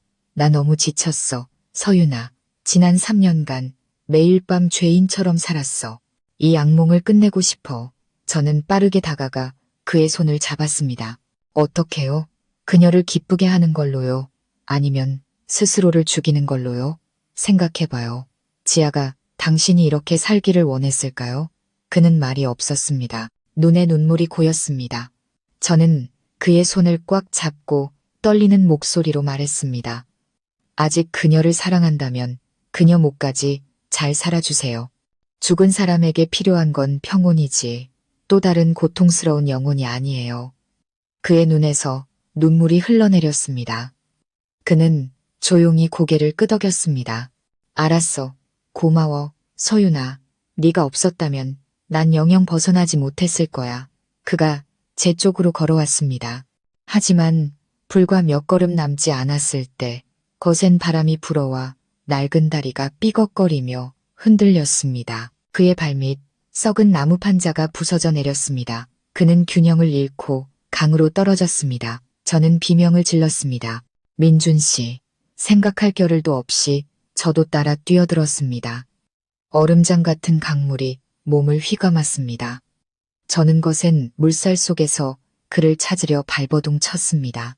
흐린 물 속에서 허우적거리는 그의 손이 보였습니다. 저는 그 손을 붙잡고 힘껏 끌어당겼습니다. 우리는 간신히 수면 위로 올라와 거친 숨을 몰아쉬었습니다. 저는 그를 무트로 끌고 가려 했지만 물살이 너무 강했습니다. 저는 소리쳤습니다. 힘내요, 민준 씨, 나를 봐요. 그가 제 손을 잡았습니다. 눈빛은 점점 흐려졌고 목소리는 약해졌습니다. 미안해, 지아에게 전해줘. 약속 지켰다고. 안 돼요. 그런 말 하지 마요. 당신은 살아야 해요. 저는 그를 강가로 끌어당겼습니다. 손의 감각이 사라졌습니다. 지나가던 사람이 비명 소리를 듣고 달려와 도와주었습니다. 우리는 그를 무트로 끌어올렸습니다. 그는 기절했고 입술은 파랗게 변해 있었습니다. 저는 그를 껴안고 흐느꼈습니다. 민준 씨, 나를 떠나지 마요. 그 사람이 심폐소생술을 했습니다. 다행히 그가 희미하게 숨을 다시 쉬기 시작했습니다. 저는 떨면서 그를 꼭 껴안았습니다. 눈물이 멈추지 않았습니다. 그 순간 지아가 어디에 존재하는지 더 이상 알 수 없었습니다. 다만 내 눈앞의 남자, 내가 사랑하는 사람이 얇은 경계선 위에서 생사를 다투고 있다는 것뿐이었습니다. 우리가 집으로 돌아왔을 때는 이미 해가 저물고 있었습니다. 민준 씨는 여전히 의식이 없었습니다. 저는 그의 곁에 앉아 손을 꼭 잡고 있었습니다. 그가 희미하게 눈을 떴을 때 그의 입술이 속삭였습니다. 지아 꿈을 꿨어. 다리 위에서 나를 보며 웃고 있었어. 하지만 이번에는 정말 등을 돌리고 떠났어. 저는 눈물을 터뜨리며 그의 손을 잡고 목맨 소리로 말했습니다. 그녀가 용서한 거예요. 이제 당신은 나를 위해서 그리고 그녀를 위해서도 살아야 해요. 그는 약하게 고개를 끄덕이고 조용히 눈을 감았습니다. 그날 밤 저는 그를 간호했습니다. 노란 불빛이 벽에 비쳤습니다. 집은 여전히 조용했지만 전과는 달랐습니다. 더 이상 백합 향기도 창가를 스치는 하얀 그림자도 없었습니다. 산산조각난 과거와 앞으로 기다리고 있을 작은 희망, 그리고 두 사람만이 남아있을 뿐이었습니다. 저는 달빛이 비치는 하얀 국화밭을 내다보았습니다. 꽃잎들이 바람에 흔들리는 모습이 마치 누군가 손을 흔드는 것 같았습니다. 저는 목맨 소리로 나지막이 말했습니다. 지아씨, 고마워요. 편히 쉬세요. 제가 대신 그 사람을 돌볼게요. 시원한 바람이 살며시 스쳐 지나갔습니다. 대답처럼 은은한 향기를 품고 있었습니다. 저는 창문을 닫고 평온하게 잠든 민준 씨를 돌아보았습니다. 그 폭풍우가 지나간 후 우리의 삶은 예전 같지 않을 거라는 걸 알았습니다. 하지만 적어도 그는 깨어났고 저는 제 것이 아닌 것들을 놓아주는 법을 배웠습니다. 다음 날 새벽 태양이 떠올랐습니다. 첫 햇살이 창문을 통해 따뜻하고 맑게 비쳐 들어왔습니다. 새로운 날이 시작되었고 저는 그것이 진정한 시작의 첫날이라고 믿었습니다. 나무다리 사고 이후 일주일이 지났습니다. 민준 씨는 생각보다 빨리 회복했습니다.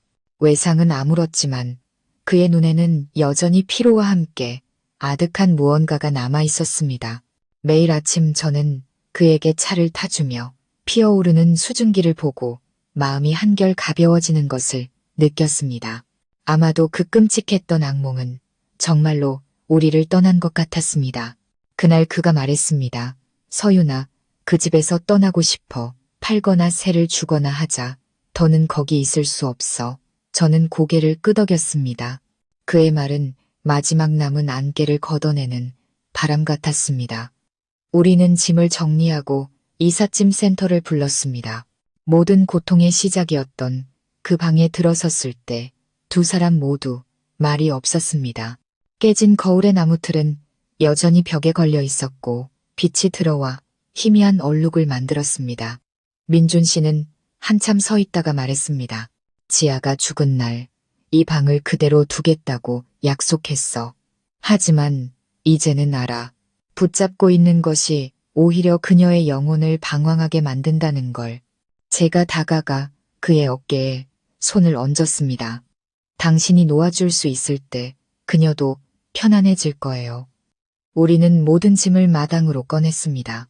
한낮의 햇살은 눈부셨고 비를 맞은 하얀 국화밭은 축 늘어져 있었습니다.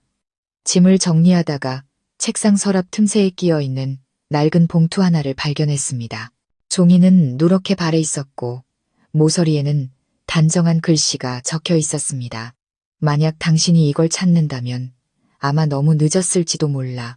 저는 조심스럽게 봉투를 민준 씨에게 건넸습니다. 그가 봉투를 열었습니다. 지아의 글씨체임을 알아보고는 눈을 크게 떴습니다. 편지에는 이렇게 쓰여 있었습니다. 민준, 만약 내가 더 이상 이 세상에 없더라도 제발 이 방이 당신을 가두게 두지 마. 진심으로 다른 사람을 사랑해줘. 그래야 나도 웃을 수 있을 거야. 나의 기억이 당신의 족쇄가 되지 않기를 바라. 마지막 줄의 글씨는 서툴렀습니다. 당신을 용서할게. 편지가 민준 씨의 손에서 떨렸습니다. 그는 주저앉았고 눈시울이 붉어졌습니다. 저는 말을 잃고 눈물을 흘렸습니다. 지난 몇 년간 그는 지아가 원망을 품고 죽었다고 생각하며 죄책감 속에서 살았습니다. 하지만 그녀는 오래전에 이미 그를 용서했던 것입니다. 그 스스로가 자신을 용서하지 못했을 뿐이었습니다. 그는 편지를 접어 작은 제사상에 올렸습니다. 마지막 향을 피우며 그는 나지막이 말했습니다. 지아야, 너에게 평생 빚을 졌지만 고통도 이만하면 충분한 것 같아. 이제부터는 너를 위해서 그리고 서윤이를 위해서 살아갈게. 향 연기가 피어올라 햇살 속으로 흩어졌습니다. 울음소리와 유리 깨지는 소리로 가득했던 그 방은 이제 침묵과 은은한 향 냄새만이 남았습니다. 저는 그의 손을 잡고 밖으로 나와 문을 닫았습니다. 이상할 정도로 마음이 가벼웠습니다. 하지만 마음에 생긴 흉터는 아무로도 바람이 불면 다시 아려올 수 있다는 것을 저는 미처 몰랐습니다. 우리는 시내의 작은 아파트로 이사했습니다. 삶은 너무나 평온해서 과거가 잠들었다고 착각할 정도였습니다.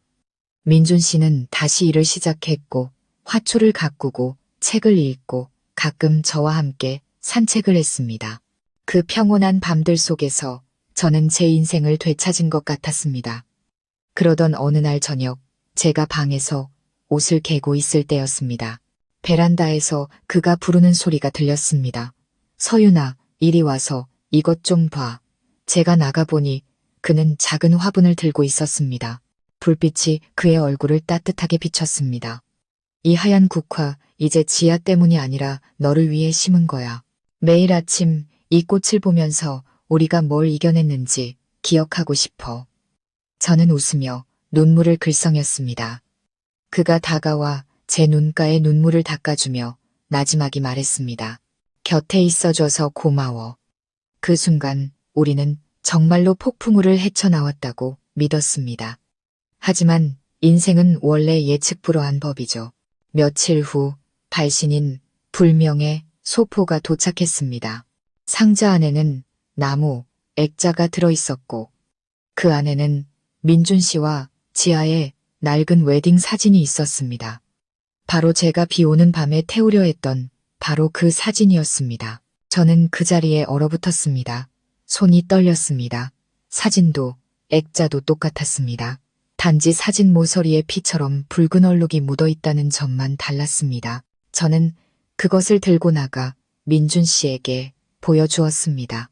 그는 보자마자 얼굴이 하얗게 질렸습니다. 말도 안 돼. 저 사진은 상자와 함께 묻었는데.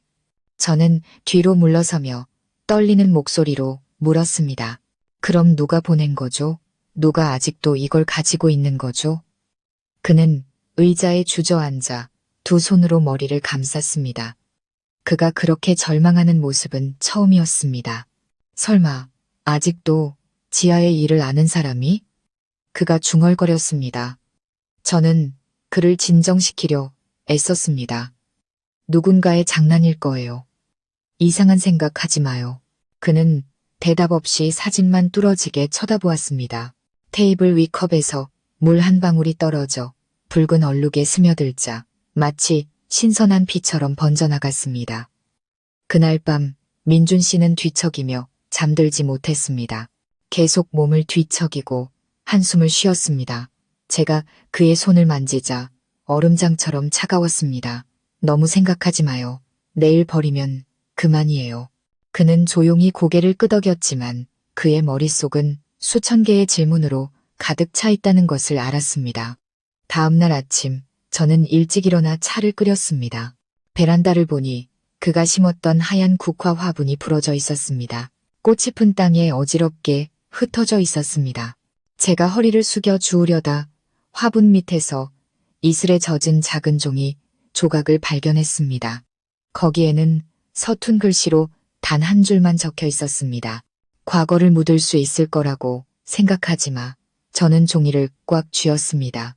심장이 거세게 뛰었습니다. 지하일 리는 없었습니다. 그녀는 죽었으니까요. 그렇다면 누가 이렇게까지 자세히 알고 있을까요?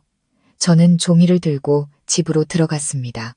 민준 씨는 그것을 보자마자 얼굴색이 변했습니다. 서윤아, 내 말 들어봐. 이건 우연이 아니야.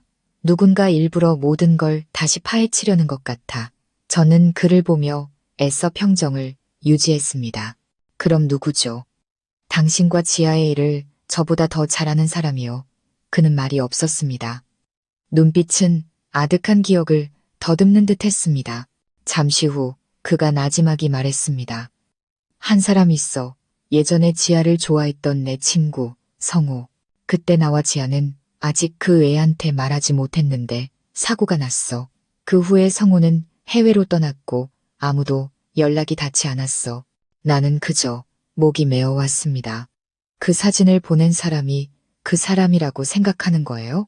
민준 씨는 힘겹게 고개를 끄덕였습니다.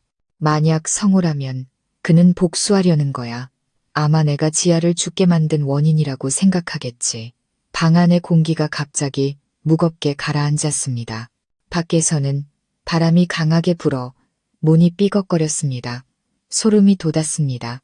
그날 저녁 민준 씨는 책상 옆에 내내 앉아 불이 꺼진 담배를 들고 있었습니다. 그가 나지막이 말했습니다. 과거가 나를 놓아주지 않는다면 내가 마주해야지. 저는 그를 보았습니다. 가슴이 아팠습니다. 새로운 소용돌이가 우리를 다시 끌어당기고 있다는 것을 알았습니다. 이번에는 기억 속의 유령이 아니라 우리를 복수의 심연으로 끌어내리려는 살아있는 사람이었습니다. 저는 그의 손을 꽉 잡고 떨리는 목소리로 말했습니다. 누가 이 일을 꾸몄든 더 이상 당신을 혼자 두지 않을 거예요. 그가 조용히 고개를 끄덕였습니다. 눈빛은 단호했지만 그 깊은 곳에는 여전히 사라지지 않은 두려움이 보였습니다. 창밖에서는 빗방울이 떨어지기 시작했습니다. 하얀 국화 향기가 바람에 실려왔습니다. 저는 과거의 유령이 아직 잠들기를 거부하고 있다는 것을 깨달았습니다. 그날 밤 처마에 떨어지는 빗소리는 제 마음속에서 커져가는 불안감에 박자를 맞추는 듯 했습니다. 아늑했던 작은 집은 순식간에 낯선 공간이 되었고 작은 소리 하나에도 심장이 철렁 내려앉았습니다. 민준 씨는 여전히 책상 옆에 앉아 있었습니다. 뜬 눈으로 밤을 새운 탓에 눈은 붉게 충혈되어 있었습니다. 그의 앞에는 지하의 낡은 사진과 용서의 편지, 그리고 과거를 묻을 수 있을 거라고 생각하지 마라는 경고의 메시지가 놓여 있었습니다. 제가 다가가 그의 어깨에 손을 얹으며 부드럽지만 단호하게 말했습니다. 이제 그만 쉬어요. 이렇게 앉아 있는다고 나아질 건 없어요.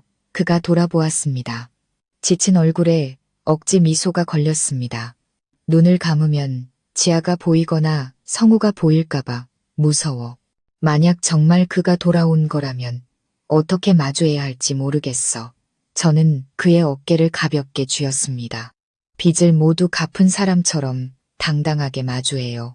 지아는 당신을 용서했어요. 만약 누군가 그걸 받아들이지 못한다면 그건 그녀를 위한 게 아니라 자신의 증오를 위해 사는 거예요. 그는 말이 없었습니다. 밖에서 천둥이 울리고 번개가 하늘을 갈랐습니다. 바로 그때 초인종이 울렸습니다.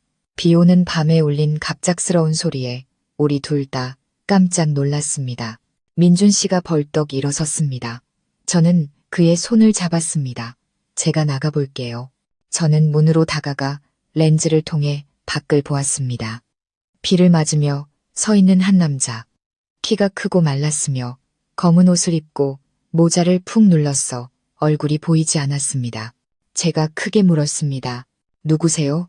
남자의 목소리는 탁했지만 익숙하게 들려왔습니다. 나 성호야. 민준이 오랜 친구. 저는 그 자리에 얼어붙었습니다. 뒤에 있던 민준 씨도 멈칫하며 얼굴이 하얗게 질렸습니다. 그가 몇 걸음 앞으로 나와 문을 열었습니다. 성호가 서 있었습니다. 빗물이 초췌한 얼굴을 따라 흘러내렸습니다. 그의 눈빛은 깊고 차가웠으며 분노와 연민, 슬픔이 뒤섞인 복잡한 감정이 담겨 있었습니다. 오랜만이네, 민준아. 성호가 희미하게 웃었습니다. 민준 씨는 멍하니 서서 목맨 소리로 말했습니다. 성호, 정말 너야? 해외에 있는 줄 알았는데. 성호가 고개를 끄덕였습니다. 시선은 칼날처럼 날카로웠습니다. 나는 떠났지만 과거는 떠나지 않더군. 그런데 너는 마치 아무도 너 때문에 죽지 않은 것처럼 평온하게 살고 있네. 방 안의 공기가 무겁게 가라앉았습니다. 제가 끼어들어 긴장을 풀려 했습니다. 들어오세요. 앉아서 차분히 이야기해요. 성우가 안으로 들어섰습니다. 무거운 발걸음이었습니다.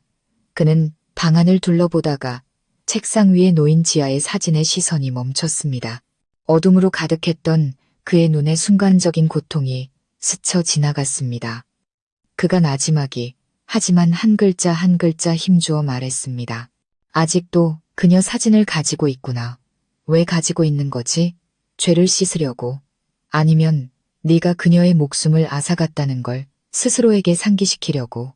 민준 씨는 주먹을 꽉 쥐었습니다. 목소리가 떨렸습니다. 성호야, 무슨 말을 해도 좋지만 지아를 그렇게 모욕하지는 마. 난 그런 일이 일어나길 원하지 않았어. 성호가 비웃었습니다. 목이 맨 웃음소리가 등골을 오싹하게 만들었습니다. 원하지 않았다고? 운전은 네가 했고 그녀와 다퉜고 그녀가 길에서 내리게 만들어서 죽게 했잖아. 네가 아니었다면 지아는 죽지 않았어. 제가 두 사람 사이를 막아섰습니다. 성호 씨, 이 사람은 충분히 죗값을 치렀어요. 지아는 용서했어요. 그녀가 직접 쓴 편지도 있어요. 보여드릴 수 있어요. 성호가 제게 획 돌아섰습니다. 눈은 붉게 충혈되어 있었습니다. 당신이 뭔데 용서라는 말을 입에 담아? 지아가 나한테 어떤 존재였는지 알아? 우린 함께 자랐어. 난 어릴 때부터 그녀를 사랑했고 그녀는 민준이 같은 비겁한 녀석 때문에 모든 걸 남기고 죽었어. 저는 할 말을 잃었습니다. 민준 씨가 한 걸음 앞으로 나섰습니다. 그의 목소리는 낮고 이상하리만치 단호했습니다. 원하는 게 뭐야? 필요하다면 무릎이라도 꿇을게. 하지만 내 분풀이를 위해 나를 탓하지는 마. 지아는 이미 날 용서했어. 그리고 나는 매일 속죄하며 살고 있어. 성호는 그를 보았습니다.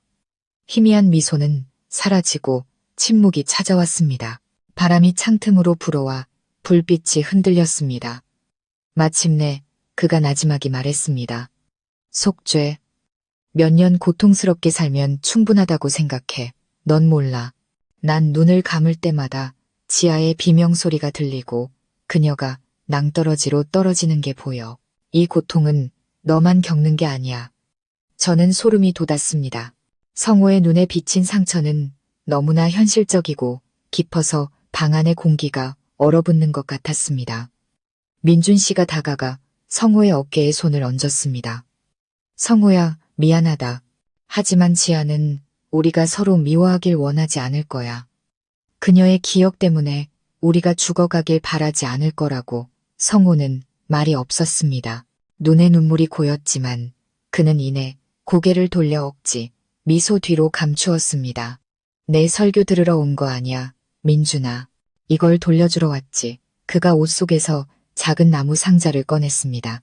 신혼 첫날 밤 민준 씨가 침대 밑에 숨겨두었던 바로 그 상자였습니다. 저는 말을 잃었습니다. 민준 씨는 눈을 크게 뜨고 얼어붙었습니다. 그걸 어디서? 민준 씨가 더듬거렸습니다. 성호가 희미하게 웃었습니다. 그 다리 아래서 과거를 묻을 수 있을 거라고 생각했나 보지. 모든 건 그대로 있었어. 네가 감히 보지 못했을 뿐이야. 그가 상자를 테이블 위에 내려놓았습니다.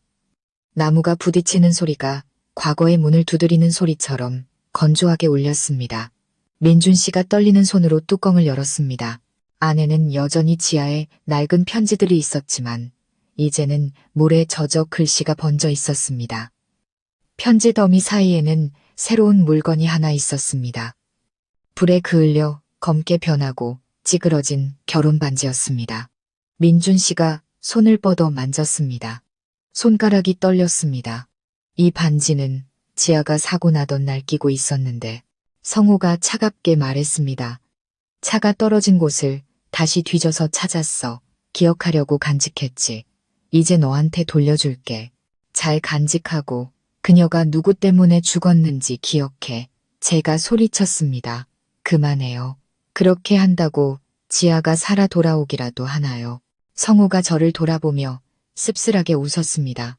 아니, 그녀가 살아 돌아올 수 없다는 건 알아. 하지만 그녀를 죽게 만든 사람은 평생 죄책감 속에서 살게 하고 싶었어. 민준 씨가 벌떡 일어나 책상을 내리쳤습니다. 목소리가 갈라졌습니다. 내가 충분히 고통스럽지 않다고 생각해? 나는 매일 밤 그녀를 봐. 나는 그날 이후로 이미 마음속에서 죽었어. 성호야. 두 사람은 마주섰습니다. 밖에서는 빗물이 유리창을 때렸고 그들의 마음속 폭풍과 어우러졌습니다. 저는 그들 사이에 서서 떨며 약한 목소리로 말리려 했습니다. 그만해요. 두 분 다 한 여자를 사랑했지만 지아는 이제 없어요. 그녀는 두 분이 이렇게 서로를 파괴하는 걸 원하지 않을 거예요. 방 안은 침묵에 잠겼습니다. 빗소리와 거친 숨소리만이 들려왔습니다. 마침내 성우가 고개를 숙였습니다. 갈라진 목소리였습니다. 아마 내 말이 맞을지도 몰라. 내가 너무 멀리 왔어. 하지만 한 사람을 묻으면 내 마음의 절반도 함께 묻히는 거야. 그는 등을 돌려 문으로 향했습니다. 문턱에서 그는 멈춰서서 뒤돌아보지 않은 채 나지막이 말했습니다.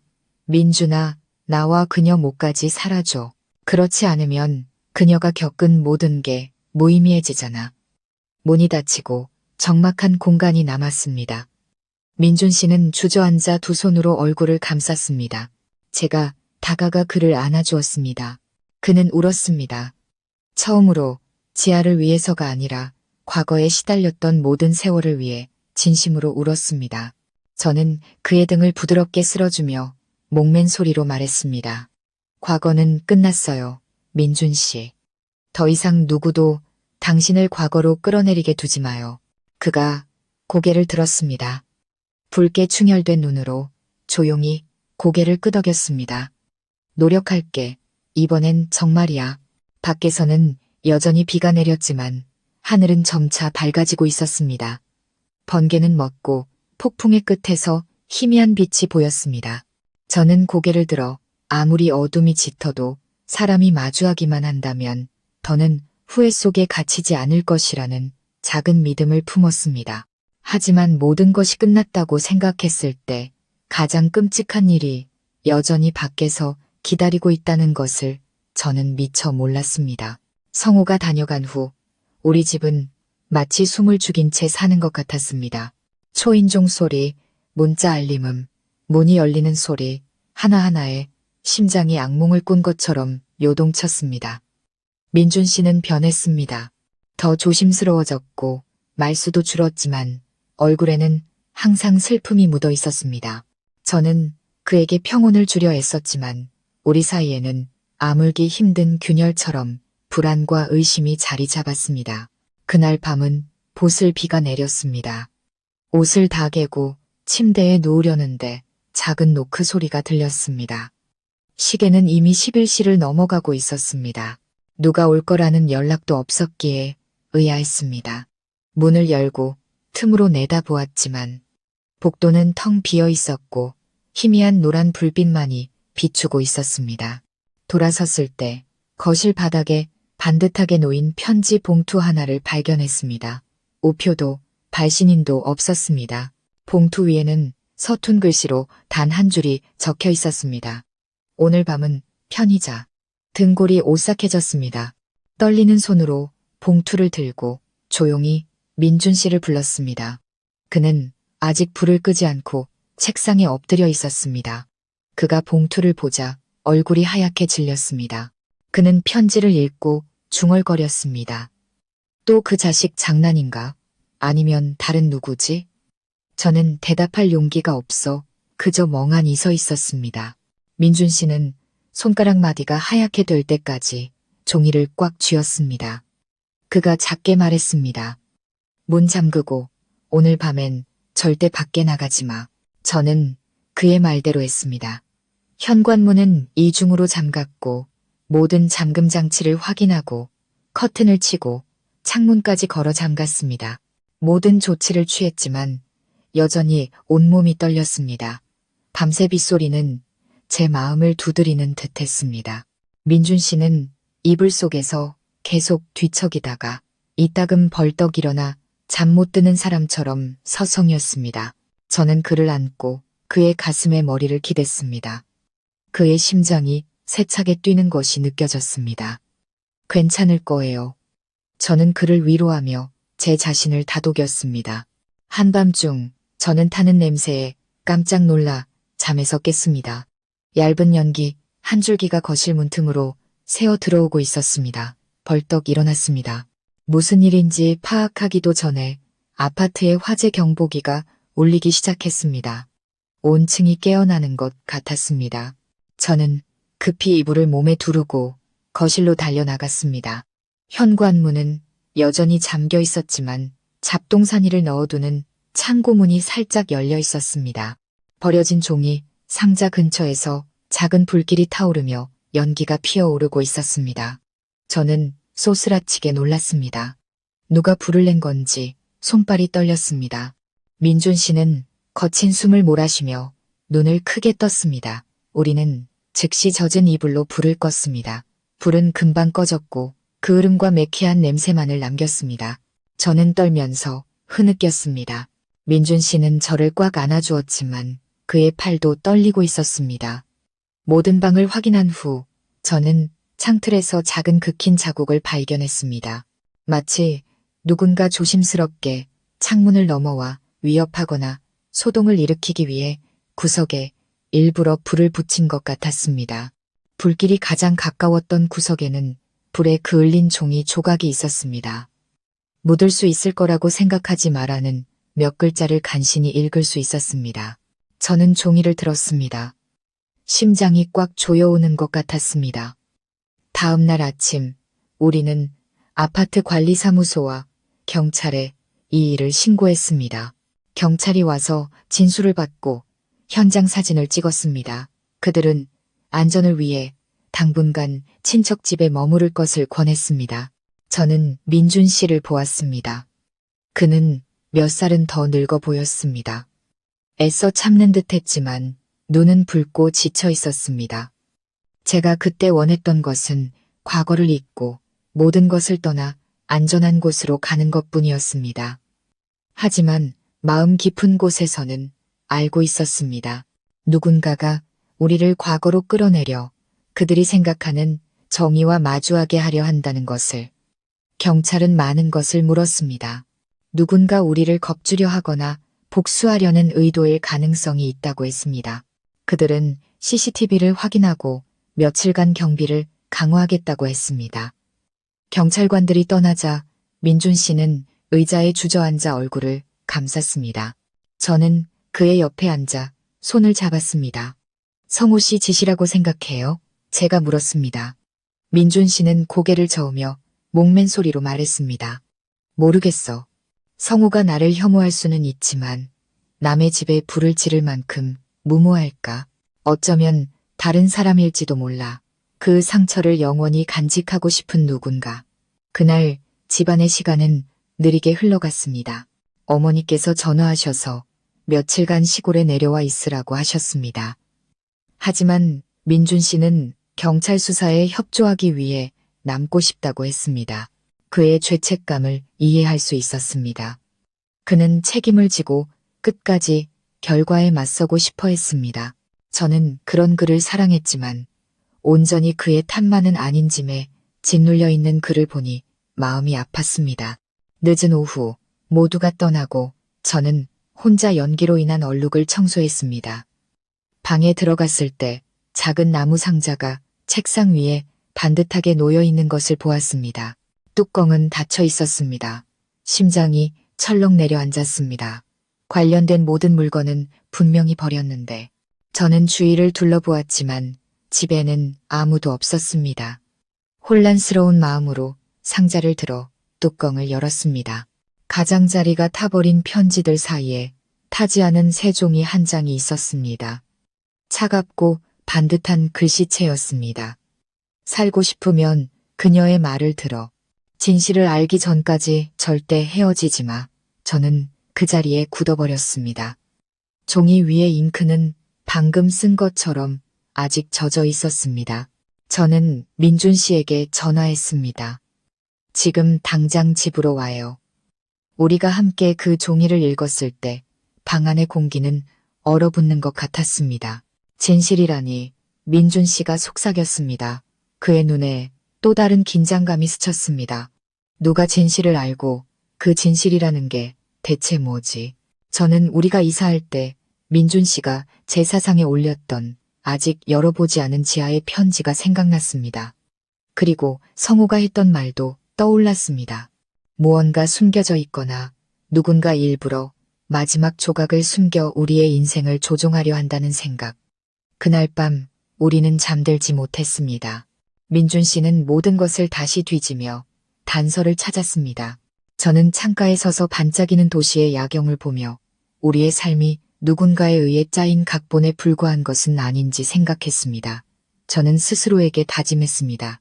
그의 손을 놓지 않겠다고. 어떤 위험이 닥치든 과거가 아무리 소름 끼치더라도 우리는 함께 진실을 찾아 이 고통의 사슬을 끊어내야 한다고. 그때 전화벨이 울렸습니다. 모르는 번호였습니다. 민준 씨가 전화를 받았습니다. 그의 목소리가 떨렸습니다. 여보세요. 탁하고 불분명한 목소리가 몇 마디를 내뱉었습니다. 직접 만나지는 못해. 마지막 편지는 모든 것이 시작된 곳에 숨겨뒀어. 전화는 끊겼습니다. 그는 핸드폰을 떨어뜨렸습니다. 눈은 크게 뜨여 있었습니다. 시작된 곳, 저는 멈칫했습니다.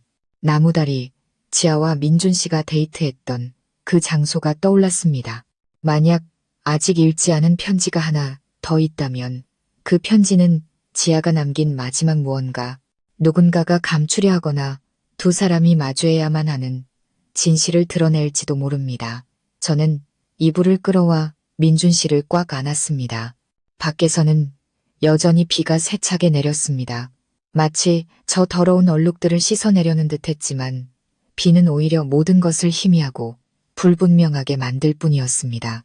저는 알았습니다. 내일 혹은 며칠 안에 우리는 모든 것의 근원이었던 그곳으로 돌아가야 한다는 것을. 그리고 이번에는 진실이 밝혀질 때까지 떠나지 않을 것이라고. 마음속에는 두려움과 함께 어떤 어둠이 닥쳐도 더 이상 과거가 내 인생을 삼키게 두지 않겠다는 이상한 결심이 싹트고 있었습니다. 이 모든 일의 배후에 누가 있든 저와 민준 씨는 어떤 대가를 치르더라도 서로를 이 구덩이에서 끌어낼 것이었습니다. 그날 아침 하늘은 이상하리만치 맑았습니다. 오랜 두려움에 잠겨있던 며칠이 지나고 저와 민준 씨는 모든 것이 시작되었던 그 나무다리로 돌아가기로 결심했습니다. 마지막 진실이 우리를 기다리고 있다고 믿는 바로 그곳으로. 강가로 이어지는 길은 고요했고 바람에 섞인 새소리만이 들렸습니다. 희미한 햇살 아래 낡은 다리는 세월의 흔적을 고스란히 간직한 채 모습을 드러냈습니다. 민준 씨가 멈춰 섰습니다. 그의 눈빛은 깊었고 약간의 죄책감과 함께 고통의 끝에 다다른 사람의 평온함이 깃들어 있었습니다. 저는 그의 옆에서 조용히 걸었습니다. 민준 씨의 손에는 마지막 편지가 들려 있었습니다. 전화 속 의문의 목소리가 찾으라고 했던 바로 그 편지. 그것은 다리, 기둥, 바로 아래 낡은 흙 속에 비닐봉지에 쌓여 있었습니다. 안에는 누렇게 바랜 종이와 지하의 글씨체가 있었습니다. 그가 떨리는 손으로 편지를 펼쳤습니다. 입술이 작게 떨리며 편지를 읽었습니다. 민준, 만약 당신이 이 편지를 읽는다면 나는 아마 더 이상 이 세상에 없겠지. 하지만 제발 자신을 탓하지 마. 나는 당신이 계속 살아가길 바라며 스스로 떠난 거야. 당신이 평생 죄책감을 안고 살 거라는 걸 알기에 당신을 자유롭게 해주려고 이 편지를 써. 그 사고는 당신 잘못이 아니었어. 브레이크가 고장 난 걸 봤는데 말할 틈이 없었어. 속죄하며 살지 마. 다시 한번 사랑하며 살아줘. 진심으로 평온하게. 저는 목이 메어 민준 씨를 바라보았습니다. 편지가 그의 손에서 떨렸고 눈물이 떨어져 글씨 위로 번졌습니다. 지난 몇 년간 그는 죄인처럼 살았습니다. 자신에게 속하지도 않은 죄책감을 짊어지고 있었습니다. 이제 모든 오해가 풀렸습니다. 죽은 사람은 용서의 말을 남겼고 어둠 속에서 더디게 빠져나온 것은 오직 그뿐이었습니다. 민준 씨는 다리 가장자리에 무릎을 꿇고 오랫동안 고개를 숙였습니다. 강에서 불어온 바람이 편지를 휩쓸어 반짝이는 물결 속으로 흩어지게 했습니다. 그는 쫓아가지 않았습니다. 그저 바라볼 뿐이었습니다. 갈라진 목소리로 말했습니다. 지아야, 고마워. 내가 자격이 없는데도 나를 아껴줘서 이제부터는 내 몫까지 살아갈게. 제가 그의 어깨에 손을 얹었습니다. 그가 고개를 들었습니다. 눈물로 젖었지만 수십 년의 짐을 내려놓은 듯 맑은 눈으로 저를 바라보았습니다. 그가 나지막하고 느리게 말했습니다. 서윤아, 나 이제 꿈에서 깼어. 이 광기 속에서 나를 버리지 않아줘서 고마워. 저는 조용히 미소 지었습니다. 눈물이 흘러내렸습니다. 제가 당신을 구한 게 아니에요. 진실과 마주할 용기를 낸 당신 자신이 스스로를 구한 거예요. 두 사람은 일어나 잔잔한 강물을 바라보았습니다. 하늘은 그 어느 때보다 맑았습니다. 수면에는 새로운 햇살이 반사되어 뒤늦은 해방을 증명하는 듯했습니다. 그 순간부터 지아는 정말로 편히 잠들었다는 것을 알았습니다. 더 이상 하얀 옷의 그림자도 바람 속의 부름도 없었습니다. 용서의 온기만이 국화 향기처럼 은은하게 퍼져나갈 뿐이었습니다. 우리는 함께 돌아왔습니다. 돌아오는 길은 그 어느 때보다 짧게 느껴졌습니다. 모든 것이 예전 같으면서도 낯설었습니다. 사람의 마음이 달라졌기 때문입니다. 민준 씨가 저를 보며 낮지만 단단한 목소리로 말했습니다. 다시 시작하고 싶어. 잊기 위해서가 아니라 잃어버린 것들에 부끄럽지 않게 살기 위해서. 저는 고개를 끄덕였습니다. 그의 손이 제 손을 이상하리만치 따뜻하게 감쌌습니다. 그날 이후 그는 더 이상 과거를 찾지 않았고 한밤중에 향을 피우지도 죽은 이의 얼굴을 꿈꾸지도 않았습니다. 그는 열심히 일했고 가끔 직접 하얀 국화 화분을 다시 심었습니다. 꽃이 필 때마다 그는 그저 미소 지으며 말했습니다.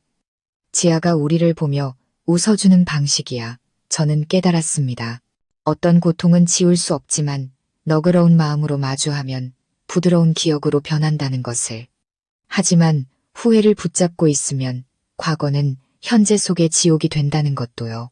연말의 어느 오후 민준 씨와 저는 지아가 잠든 추모공원을 다시 찾았습니다.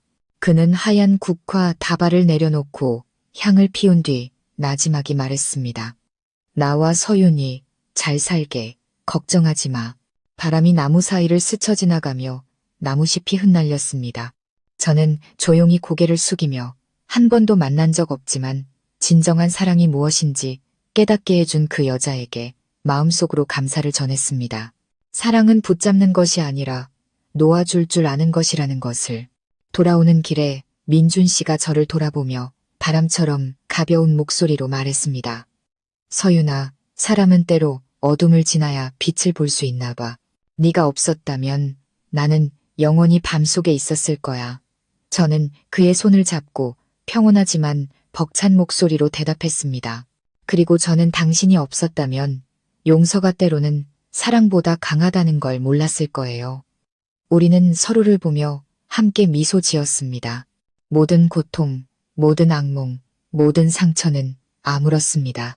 남은 것은 떠나간 이에 대한 존중과 평온이 더 이상 사치가 아닌 앞으로의 길에 대한 믿음뿐이었습니다. 늦겨울, 저녁 노을이 작은 동네를 덮었고 차가운 바람이 스쳐 지나갔지만 제 마음은 이상하게 따뜻했습니다. 아마도 진정한 평온은 있는 것에서 오는 것이 아니라 감히 돌아보고 용서하고 한번 부서졌던 심장으로 다시 한번 사랑할 때 오는 것일 겁니다. 저는 하늘을 올려다보았습니다. 부드러운 노을빛이 마치 죽은 이의 작별 인사 같았습니다. 저는 떨리지만 감사함 가득한 목소리로 나지막이 말했습니다. 살아가는 법, 사랑하는 법, 그리고 제때에 놓아주는 법을 가르쳐 주셔서 감사합니다. 인생의 한 장이 닫혔습니다. 과거는 이제 스쳐가는 바람일 뿐입니다. 눈앞에는 새벽이 지옥을 지나 빛을 찾아온 두 사람의 새로운 시작이 있었습니다. 오늘 이야기가 마음에 와닿으셨다면 가족 이야기 채널을 구독해 주셔서 더 많은 감동적인 이야기들을 놓치지 마세요. 영상의 좋아요를 누르고 댓글로 여러분의 감상을 공유해 주시면 사랑과 가족, 그리고 삶에 대한 깊은 교훈을 함께 나누는데 큰 힘이 됩니다.